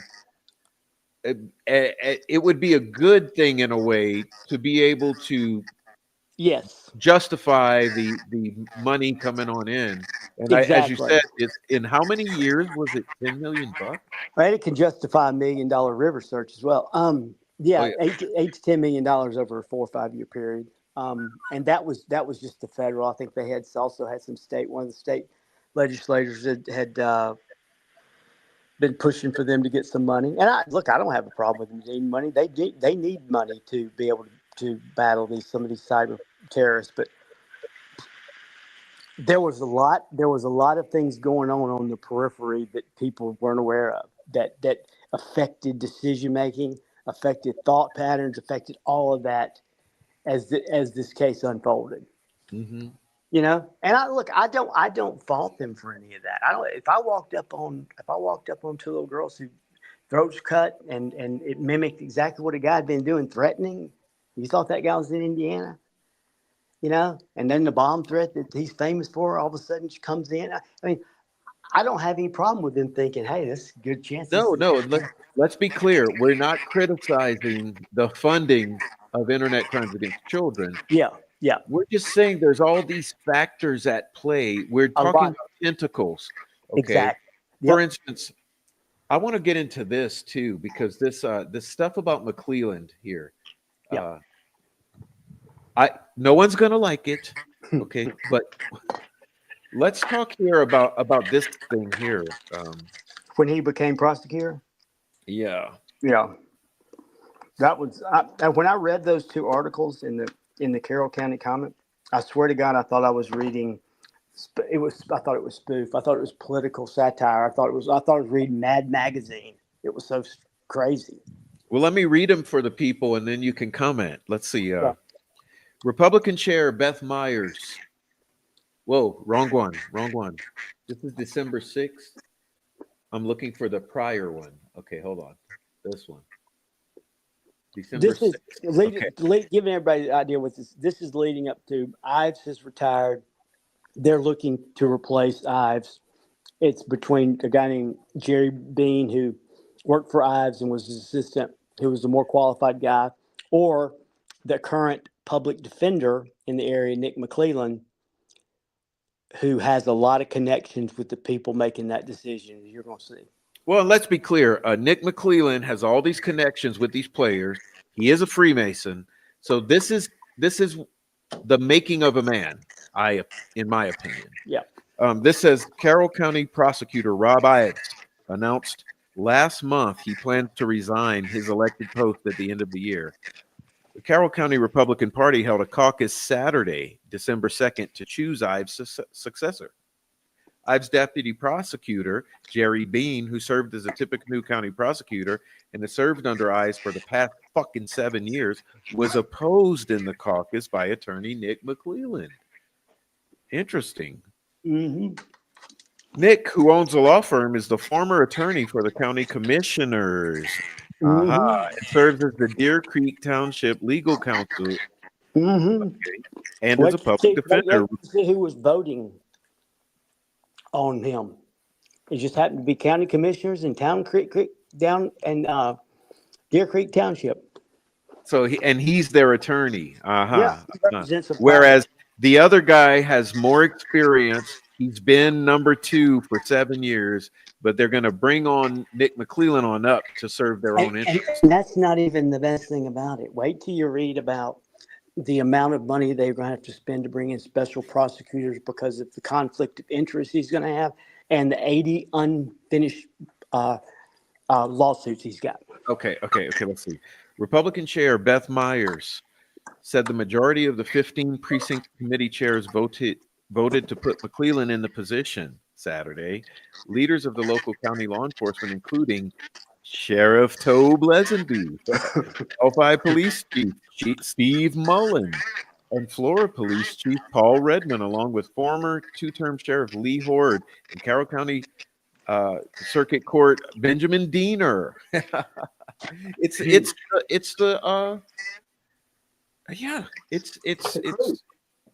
group. It's the crew. Yeah. Meyer says she understands due to McClellan's work as a public defender, special prosecutors will have to be hired to prosecute cases in which McClellan has been involved.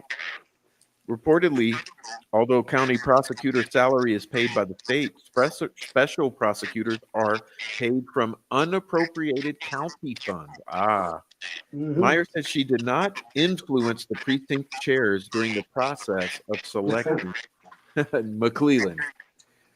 She said the candidates chose not to reveal how many votes each received. However, Meyer said the 15 who voted were Tina Bernacci, Steve Anna, Martha Lewis, Sharon Milburn, Nita Duff, Mary Schock, Jerry Sparks, Bill Brown, Mark Hyatt, Myers, Shirley Goyer, Gene Hamburger, or Humbarger, Bill Northcutt, Scott Ayers, and Lewis Wallace. Okay. And let's look at this one. This one says December 6th. Okay. Just a week later. Republican Chair Beth Myers said the majority of the 15 precinct committee chairs present chose prosecutor to fill the unexpired term of Rob Ives. Put McClellan in the position on December 2nd. Ives announced last month he plans to resign. The Carroll County Republican Party held a caucus to choose Ives' successor. Ives' deputy prosecutor Jerry Bean, who served as a Tippecanoe County prosecutor and has served under Ives for the past 7 years, was opposed by McClellan, a local attorney. This is sort of the same thing, isn't it?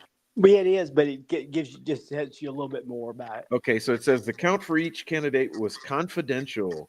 Yeah, because they don't want you knowing who voted for who. Right. That They don't want all the people that from Deer Creek Township that he's the private attorney for to. You don't want to know what their vote is because you know it's not like it's a hard guess. McClellan is a 1998 graduate of Delphi Community High School. He earned a bachelor's from Indiana University in Bloomington and earned his law degree at University of Toledo in December of 2009. He passed the bar exam in 2010.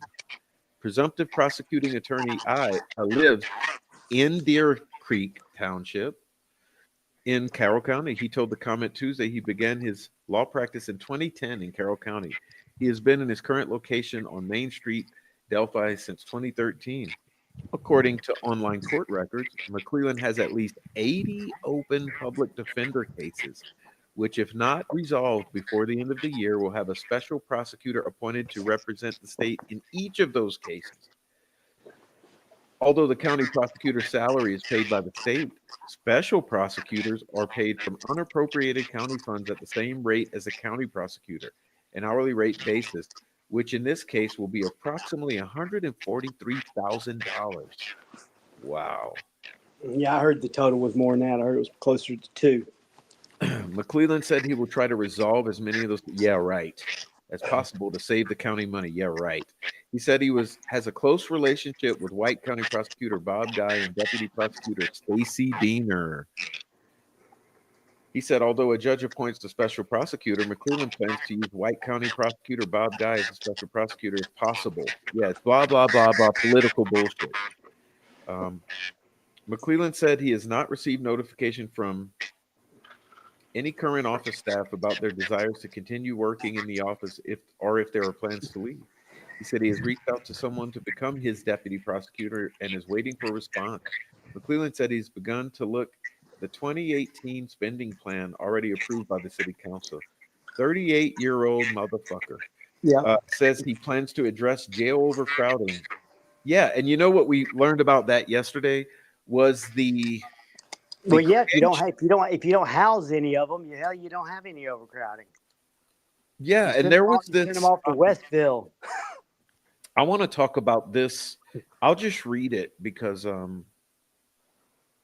Look, dude, it's small. That's just small town bullshit. They got the guy they wanted in place because it's power. You know, they put him in place. But I yeah, want to read this to you in case I'm pretty sure you missed it. But so this yesterday I was reading was I'll give you the quick version. This was about the establishment of the part of the community corrections program in Carroll County. Okay, but listen to this because we're talking about these tentacles that revolve around the money and the power. Carroll County Court Judge Curtis Fouts has taken the lead to establish a community corrections program board of directors. Okay, the 19-member group met for the first time on November 12th. Judge Fouts was elected to lead the group, and the county's probation head, Justin Shigley, was named vice chair. Okay. Fouts explained a grant for funding the program must be written. This is 2015. A subcommittee including Fouts, Shigley, local attorneys Pat Manham, Nick McClellan, former DCS case manager Kathy Shank, was named to expedite the grant writing process. Okay. Mm-hmm. Guess what? Guess who was appointed to the board in 2016? Curtis Fouts, Yeah. Benjamin Diener, Tobe Yeah. Leslie, Robert Yeah. Ives, Yeah. Justin Shigley, Steve Yeah. Pearson, Pearson. Yeah. I knew that Pearson being there. Steve Mullen, Shane Evans. It's basically considered DP's father was a Carroll County deputy. Kathy Shank, and others. Yeah. You know what? You know what's apparent is Carter's not pissed at social media, at the nuisance. Carter's pissed because a microscope has been placed upon his little Shangri-La, and he doesn't like it. Yeah. You know, because it's exposing all the warts, and you know, it's too bad. No, you're absolutely correct. And I've been saying for a while, because the troll farm was leading me to this, that what they're all upset about is all the eyes on this community, and they want our eyes to go away. They're Yeah, tired of 7 years of people looking at them under a microscope. They want it all gone. They want everyone to go. They want life to get back to normal, the warts and all. And they just don't understand it's not going to happen. yeah, agreed. I totally agree. That's they don't like being yeah, they don't like anybody taking a closer look. No, and how many? So millions and millions and millions of dollars because two little girls were killed. Yep, tentacles. Money and power. Yeah, the When way you does money you know, not equal power? well you place your key people in certain or you place your people in key spots. But yeah, At the nexus points, right? yeah, That's you control. your guys the prosecutor, your guys the sheriff, your guys from city council. You don't have any there's no opposition. I mean, it just kind of goes as you want it to go. You know, it's funny. You know, you're reading that Carroll County that comment. The gal who wrote those two articles, I Miss believe some Debbie Lowe. Yeah. yeah, I believe some people that follow the case know her. I thought they were really well researched and done. They were. I can see why she probably wasn't. That probably wasn't didn't go over real well because it's the truth, and the truth kind of seems to get in the way there sometimes. But when you start talking about, counties has to pay for with unappropriated dollars, and they're just ignoring that because they want their guy in there. Oh, a couple $100,000, big deal. We get our guy in there, 200 grand, right. and As long as we get our guy in he's and less we're qualified able to be to the guy. promote him on up into society and he's going to protect us. Yeah. Well, and they didn't even talk about the conflict of interest where he'd have to ask off of cases where somebody he had as being a public defender, as he would have a conflict because he represented that person before. They would have to bring in special prosecutors for that too. That wasn't addressed. That was more, but that didn't seem to. I mean, McClelland's begging for a little money for investigations here and there and all that, but yeah, blowing a couple $100,000 to get him in his spot was not. That was. Well, look, it paid off. Yeah, sure it did. They got Richard Allen now. Yep.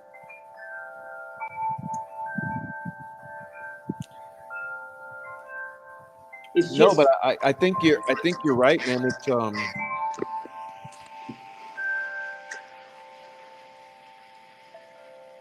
this poor Debbie Lowe. uh-huh.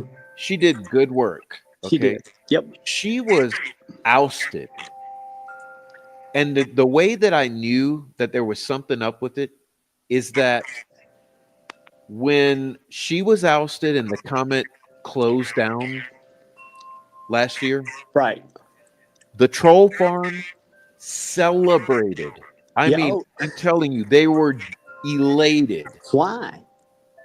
because they hated her work. Because they didn't light up like he checks and balances, right? They She don't. asked the right questions.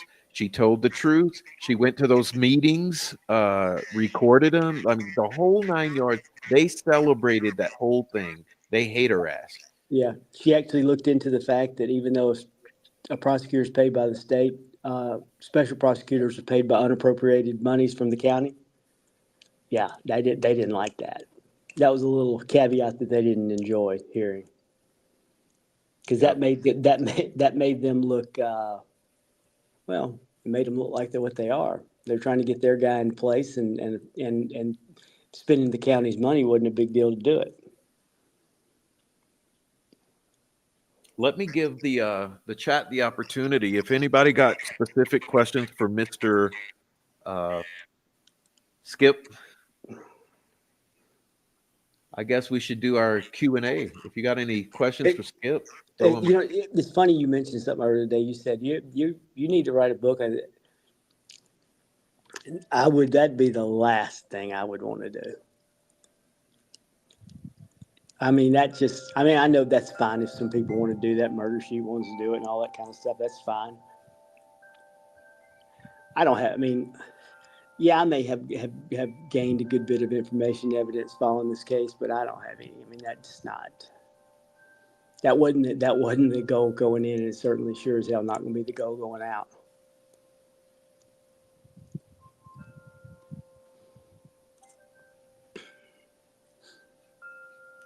Maybe somebody can sell a screenplay though. I heard that's a thing. Well, screenplays? That's an inside joke. Oh my God, dude. I think we've already seen a screenplay for the past 7 years. It's called the Delphi Murders. Yeah. There were times when it was like you wanted to say, okay, somebody's going to pop up and say, hey, this was all a big put on. This really didn't happen. This is theater, because that's what it seemed like sometimes. And Doug Carter was the main. He was the main character. He was the spokesperson, the honest, clean, good guy. Well, you know Jesus. what? I'm ready to do it now because I think that like we've gotten to this point. I'm not trying to upset Julie or anything, but I want to tell the story now. Okay, whether she likes it or not. I don't know that she would mind. I mean, it's a private thing, but Yeah, so I don't have I'm not gonna put it up on the screen, but I'll tell you the guys this. The day that Joe Lewis, myself, and Skip completely lost the last shred of respect we had for Doug Carter was the day he decided to text message Julie Melvin a nasty tirade yeah, and sign Superintendent Doug yeah, Carter on her text message. yeah, a family friend, a neighbor, This is her neighbor and friend of family yeah. who shared dinners together. He's having to pull rank, right? He was trying to, You he was wave showing his, when you go check the mail. Hey, hi, Julie. Hi, yeah. Doug. Um, And it all had to do with that contempt hearing that, so just like they did, remember at the contempt hearing, okay, Todd Click, you had Skip, you had Julie, and what they all did was kick the hell out of Nick McClellan in the state in the process of this. And they were all pissed. Look at what they did to Todd Click was they opened an investigation over to his former employer to try to dig up dirt to be able to arrest him, and they did so. And what they did to Julie, I'll let Skip tell, but basically, Doug sent Julie the nastiest, hateful, manipulative. Let me set it up by so people understand the context. Going into that contempt hearing, the defense attorneys thought there was a good chance they were not going to be coming back to the hotel. They were going to jail. The goal was going to put them in jail. So when they ended up having a win that day, they were happy, right? The same as Carter was happy when he was over, squeezing butts with Mike Patty after the defense was kicked off the case originally, right? They were hugging and hugging. doing, that was okay. But by God, if you smile because the defense had a good day, well, you need to check yourself because Doug Carter says so. Screw him. I'm sick of that guy. That guy's. I thought he was a good guy. He's not a good guy. He's a pseudo do-gooder bullshitter's what he is. It's like a he's a corporate guy. You know what I mean? He's Yeah, like a suit. he's a company guy, man. He Yeah, toes he's the a company company line. man. Yeah, and he sees the ISP as this, Oh my as this gosh. great thing. Don't ever bring dishonor to this badge. Well, guess what, fuckface? You brought a lot of dishonor to He did it himself, and you know, and giving his right hand man there a promotion at the end there. I mean, obviously, it's not too hard to get a promotion with the ISP. If you can handle a case like this and get promoted, Jesus. yeah, you can delete 70 days of interviews. You can lose some fingerprints. You cannot test DNA. You can contaminate DNA. You can basically not solve the case at Yeah. all, and then all of a sudden come up with a needle in a haystack, and then have Kathy Shank. I mean, come on. And then submit a half-ass uh, probable cause affidavit that I mean, there wasn't enough in there to get. I mean, you know, the best piece of evidence they had, besides all the lying with the witnesses and what they saw was um, the junk science with the bullet with this cartridge. It's like, oh, that's that's all we need. No, that's not all you need. But they were able to make the arrest because they were, they get the uh, U.S. Marshals make the arrest, and like this guy's some kind of flight risk and all that shit. The guy who lives down the street, they were talking about going over to Germany and looking into this and yellow apps and all that bullshit, and then they forgot about the guy down the street. But then once they realized we just arrest that guy, then you know things fell into place. Now they just had to now they just had to coax a plan uh, that went validated all the stuff that they were saying, and find witnesses that went along with it, and That they could there's the other one. mold into perfect witnesses. Yeah, that's what it looks like. Just in all honesty, what it looks like is that they found a way to justify their jobs, justify their roles, make this microscope go away from the town of Delphi and just put back life normal as usual and give some promotions, look like heroes, you know. Yeah, Yeah, just disgusting. And another thing before we end, I want to they're no heroes. This is one of those. There's no moral to this story. It's just bad all the way around.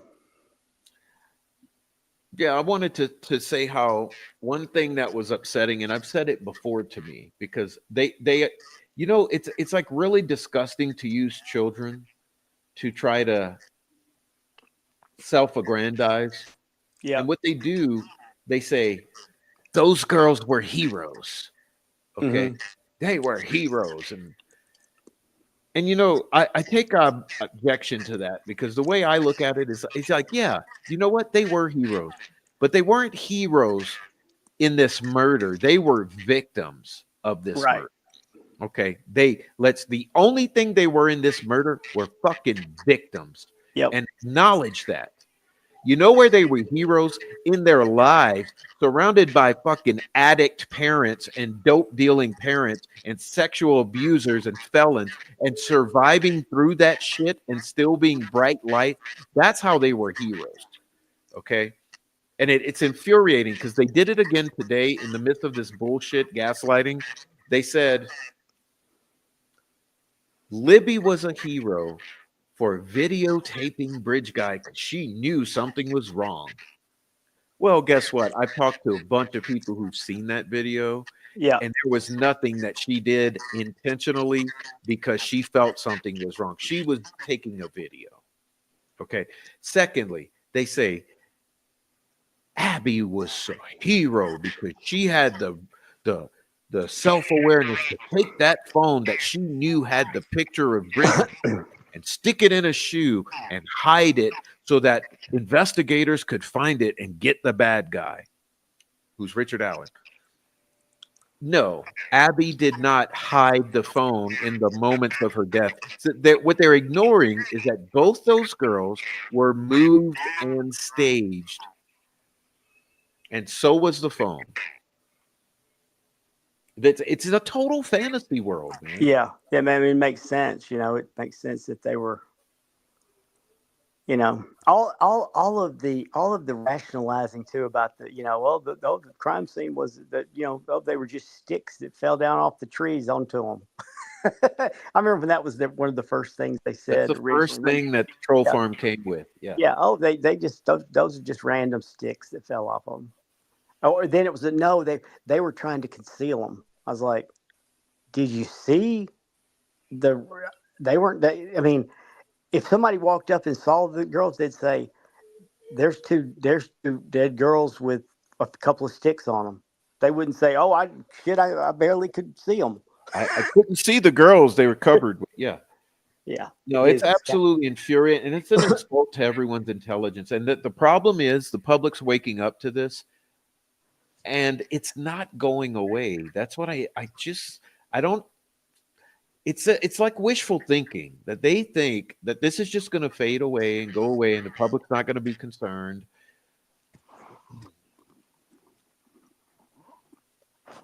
well, they can if they're concerned they can sleep at night and they can still get promotions and they can win elections and they can you know because they can look never miss a PR moment and they haven't. That was today. That was a PR moment, and that was a chance for him to take a stand against social media and and claim that and show they're the devil. We're the good guys. They're the problem. You Yeah, know. it's the YouTubers and the two little defense attorneys are the problem. Yeah. Right. The people who want like just the fucking facts, man. Yeah. I don't want the violins and all the gaslighting and all the mystifying. That's the thing about Doug Carter. It makes you hate him in retrospect because it's like you said, the piece of the puzzle, the piece of the puzzle, the sketch is not a photograph, the blah blah blah, the you blah blah blah. You want to know what we know, mystifying shit for 7 fucking years, and you think people are not going to be upset? You feel like you've gotten played. Oh, there's no doubt about that. I mean, this has been well, I couldn't have said any better. Like you said, it's just been a PR campaign from the moment they walked down that hill and saw those two little girls laying there. You know, Yeah. How are we going to deal with this? yeah. How are we going to deal with this? How are we going to explain it if it's somebody that makes us look bad? If this is indeed a guy who's been terrorizing us and toying with us for 3 4 years, and we don't know who the hell this guy is or where he lives, that doesn't look too good. That doesn't look too good. That's a good reason to float a story about how much underfunding you are.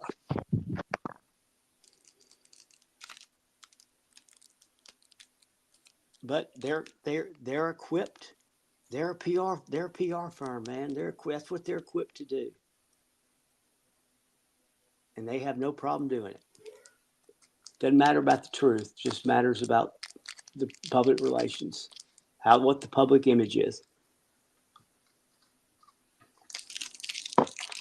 Well, You know, man, I guess sometimes I wish I didn't know what I know about it. Because it just there's nothing positive to leave and go away and usually in a case like this when you get a conviction there's some feeling of I don't want to say closure, but there's a feeling of, hey, it ended the way it needed to end, and just don't feel that way at all with this.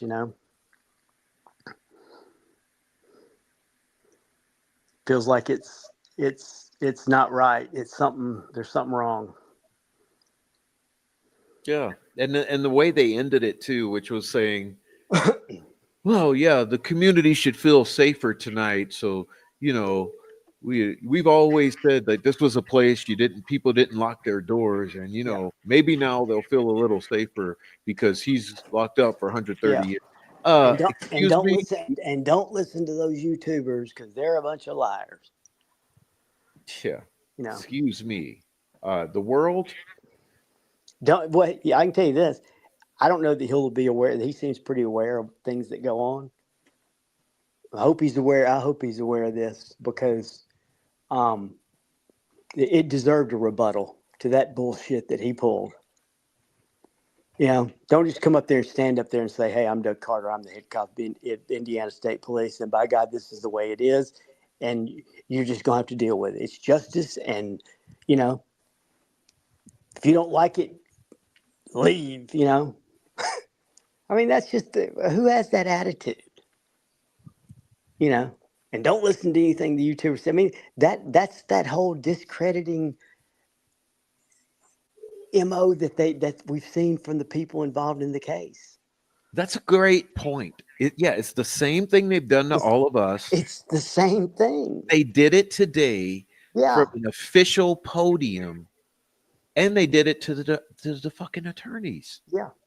Let's put ourselves in a good light and discredit them, and that's the way this thing's been handled in on the social media element.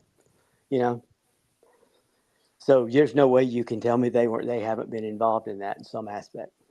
As a matter of fact, I think more than just some aspect. I think they probably been behind most of it. Because I mean, look, you don't have to. It doesn't. You don't have to add up too many things to get to the right total. Right? They know a lot about social media. He admitted that today. He tried to discredit social media today. Right? The YouTubers and all that. That's exactly what's been going on the whole time. Yeah, they looked, dude. You know what was eye opening to me? They looked so pathetic. They looked so fragile. It's like, do you really care that much about the handful of people on social media, YouTubers, saying that you're corrupt? I mean, there's only a handful of channels saying you're corrupt, and you cared that much about it that you'd rather talk about that than talk about the lives of Libby and Abby. You wasted time talking about us when you could have been talking about how wonderful those children were before they were taken from us, and blah, blah, Right? blah. And if there's anyone else involved, we will catch them. Yeah. Like I said, Pathetic. never miss a PR moment.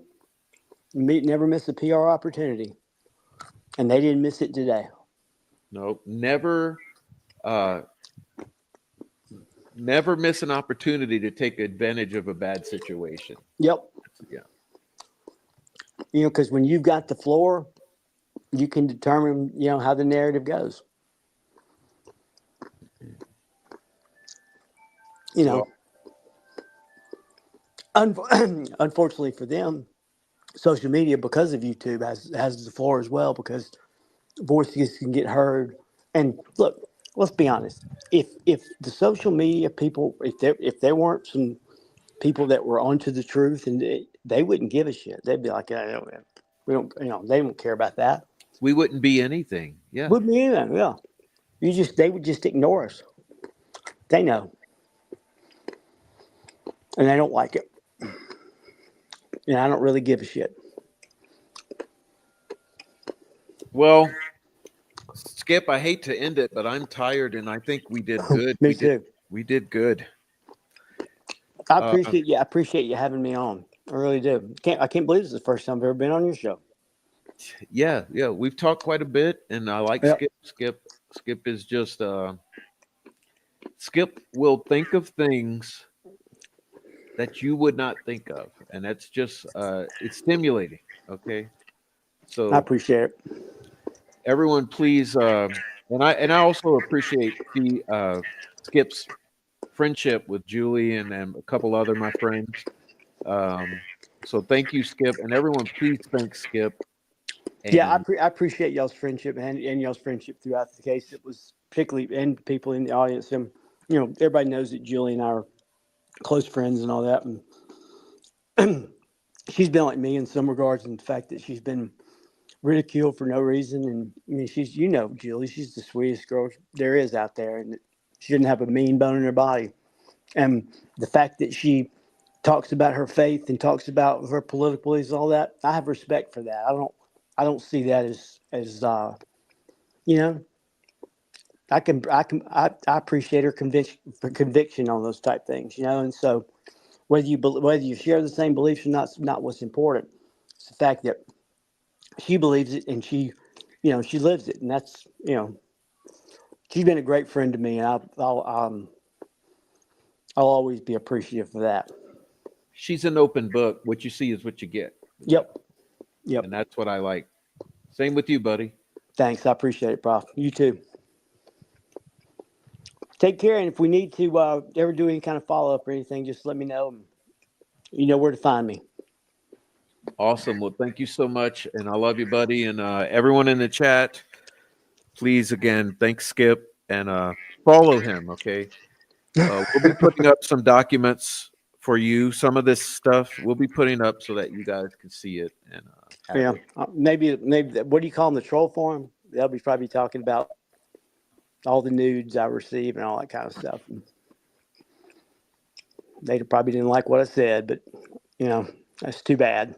Blah blah blah. I'm allowed to have my own opinion as well.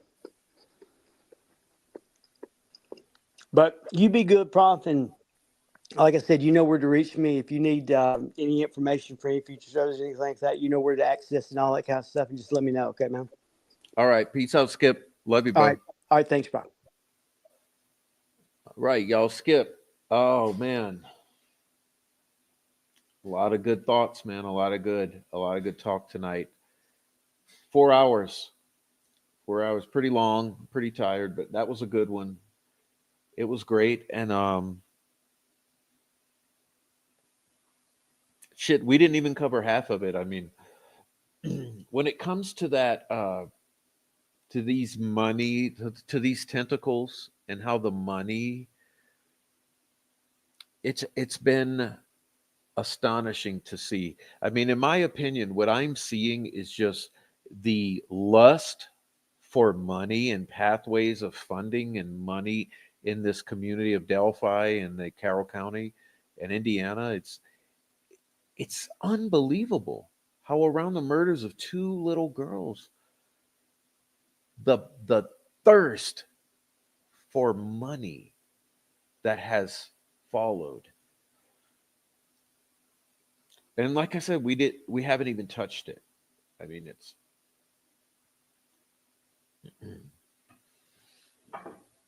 yeah, everyone's saying Skip does good work. Thank you. Thanks for thanking him. Thank you. Yep, he's a good guy. They have done to him what they've done to all of us, which is attack, discredit, slander, threaten, the whole 9 yards, dox. So that's what it is. But that's how you know that you're talking about something. Okay. So you guys, please hit the like. As I've said, please support the channel. I got the Buy Me a Coffee, the Cash App pinned down here at the top of the chat. So send me a Cash App if you like. Send me a super chat, buy me a coffee, hit the like. If you're on the replay, welcome to the replay. And sorry it's taken me so long to welcome you in, but please leave a comment down below because I love the comments as they come in the days following the live streams. So this was a Friday night live. We've gone into Saturday, and I've loved it so much. And whenever you're watching this, please join the conversation, leave some comments. You may have some good input, and trust me, we have investigators who continuously monitor the channel. They monitor the chat. They monitor the comments. They monitor the shows, and we love our investigator friends. And hey, we hope the FBI is watching and is monitoring and is following every word in the chat and here on the screen, because we support all law enforcement who actually wants to get to the bottom of every problem. For instance, Doug, why is it that I've sent you personally death threats. You've done nothing about it, but we're the problem. Why don't you deal with your residents of Indiana who are threatening to kill and dox people on social media if you're so concerned about social media? That would be nice. We've submitted so much to you and Ben Rector specifically, and David Vito. Where's all that gone? I'd like to see ISP deal with some of it instead of allowing and possibly fostering, supporting the troll farm. Thank you all so much. Freedom of speech. Thank you. Thank you for appreciating Skip. Thank you, Tammy.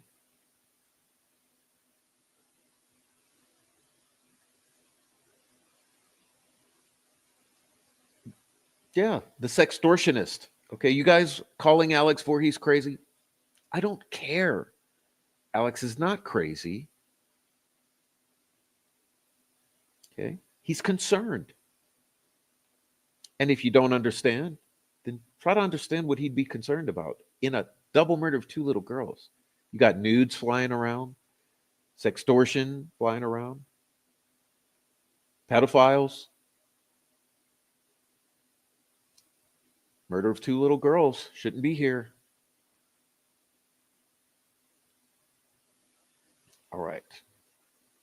Skip doesn't have a channel that he does content. He works behind the scenes. So if you're asking that, sorry, I got nothing to give you for Skip. But like I said, we'll be posting some of his receipts and writings, that type of stuff. Okay. Thank you guys so much for the nice words here. I see. Thank you, Niobe. I see Niobe. All right. We need Skip back on. Yeah, he'll come back. I love Skip. Niobe, thank you for the super chat and Merry Christmas to you. Merry Christmas to me and my family. Thank you so much. It's Christmas is so soon. Christmas is coming soon. Today's the 21st already. So, few days. Hope your kids are excited. And if you don't have any, hope it's you. Hope you're excited. I got to say, I tolerate it. Okay, I tolerate Christmas. Most holidays, I just tolerate, but that's me. Thank you so much, Niobe. Who else would I like to thank who was here earlier? Jessica Gilman, Tracy Thornton, Karen Jones, Tracy Fleetwood, The Duck, Heather Brown, Silenced, Mar R, all contributed to the channel tonight. And I want to thank you all so much. You help keep me going, and I do appreciate that so much. Also, Radar and April and Kathy, thank you so much for supporting me and my little guy over here. All right. And look, we have something very special planned for you very soon, a little Christmas gift. I've been promising you. I'm not going to tell you who it is, but we got another guest who's going to come on and give you a beautiful Christmas gift and a wonderful conversation. And so we got that too. Don't worry, Skip, I'm not sending you any news.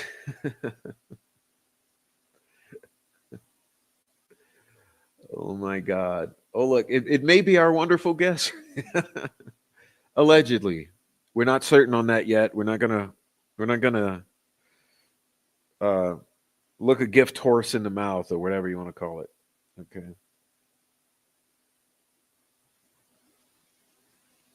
But we'll keep that secret for now. We're keeping secrets here. Keeping big ass secrets in the Prof channel. What's up? Radar says Cash App, darling. Yes, thank you very much. No nudies, Radar. Ladies, nudies. Speaking of nudies, let's see. What if I put if I put a star, can I request? All right. Yeah, if I request, it's not sextortion, is it? It's called generosity. All right. But yeah, no, we don't do the like Rick Snake called them, the we don't do the entrapment sirens trying to entrap us in controversial conversations to be able to screenshot and use to destroy us later. So sorry if you're trying to text us or sext us or whatever you want to call it, send nudes and have us beg for more. It ain't gonna happen. Okay, we don't care about that shit. Not here. So cheers. The sextortion ain't gonna work. What's up, Carton, Bera, Tune Gibhertz, Kirsten66, hi from Germany. Hello, hello, hello. Did I sound like Shibby? Okay, well, Shibby's rubbing off in a bad way, of course. Like I said, I tolerate Shibby, and he said he's Toblerone. So, whatever. Um, but, yeah, Christmas is coming. Christmas is coming. So, hey, it's Christmas. Keep your saggy breasts covered. Yes, please do. We've seen enough of those. Okay. Um, I'm tired. Yeah, am I rambling? No, I'm trying to lighten the mood before I get off. Okay, because we all need to learn to laugh and take it easy because this shit will stress you the fuck out. And we've had way too many lives lost and too much sanity lost over this case. So, can we joke at times? Okay, we had a really good serious discussion, and now we can we can joke. Oh, you shouldn't be shocked. Of course she was going to give the max. What else did you expect? Look, if the death penalty was on the table, she would have given death penalty because they love sacrificing individuals in India. Okay. All right, Christina. All right, Barbara from Germany too. Well, hello, sweetie. All right, all you guys, appreciate you being here. If you're in the chat and would like me to say goodnight, leave it a chime in here. I love you. I'll say goodnight now. Okay, I want to say, who's your daddy? Heather Brown, pertinent. Hey, Christina, woman doing, sweet dude Shibby, Kirsten 66, Keena Lancaster, Heather Brown, Radar, Miss K, Barbara, Possum Friend, um, Zach, Digital, Carol, Miss K, KC Jakes, Niobe, Sweet Dude Shibby, Silenced, Woman Doing, Pertinent, uh, Sefani Yahoo, all you awesome folks who are in here. And let's see who's in the other channel. Debbie Packer, True Tammy, Shelly Klein, Mary Martin, Andrea Linder, Steve Z Stubbs, all you awesome people. Thank you so much for being here. Marianne Foster, what's up? Uh, Damn, it's been a long show. So, really long. Everyone who stuck it out to the end, well, you've got a lot more patience than I do, but God bless. Glad you stuck it out to the end. Like I said, please hit the like on the way out. I'm going to get out of here super late. Okay, super late. We got long show, 4 hours. Most people don't watch the long shows. If I cared about my YouTube algorithm, I'd do 38-minute shows or something along those lines. But we come here and we do our best every time. So it's my best. So hope you appreciate it. Mother McReady, Lewis, Kelly, Five Green Acres. All right. Um, Woman doing. Yeah, all you awesome folks. Good night. Keno Lancaster stayed for four whole hours. Not gonna lie, I fell asleep with my headphones on. Good one. Good one. All right, so I'll see you guys. Oh, Tinkerbell, there she is. Tinkerbell, digital. All right, guys. All right, God bless. And again, you know, just thank Skip on an ongoing basis. Okay, he didn't have to come talk to us tonight. I'm so glad he talked to us. And remember, Skip did a really good job at the contempt hearing in March, and so did Julie, and so did Todd Click, and so did everyone else they tried to destroy. So, me, Passenger 33, Rebecca Ant, 1965. Yeah, good night, friends. Okay, we love you. God bless. Hug your kids, hug your wives, husbands, whatever you got, hug them. All right. God bless.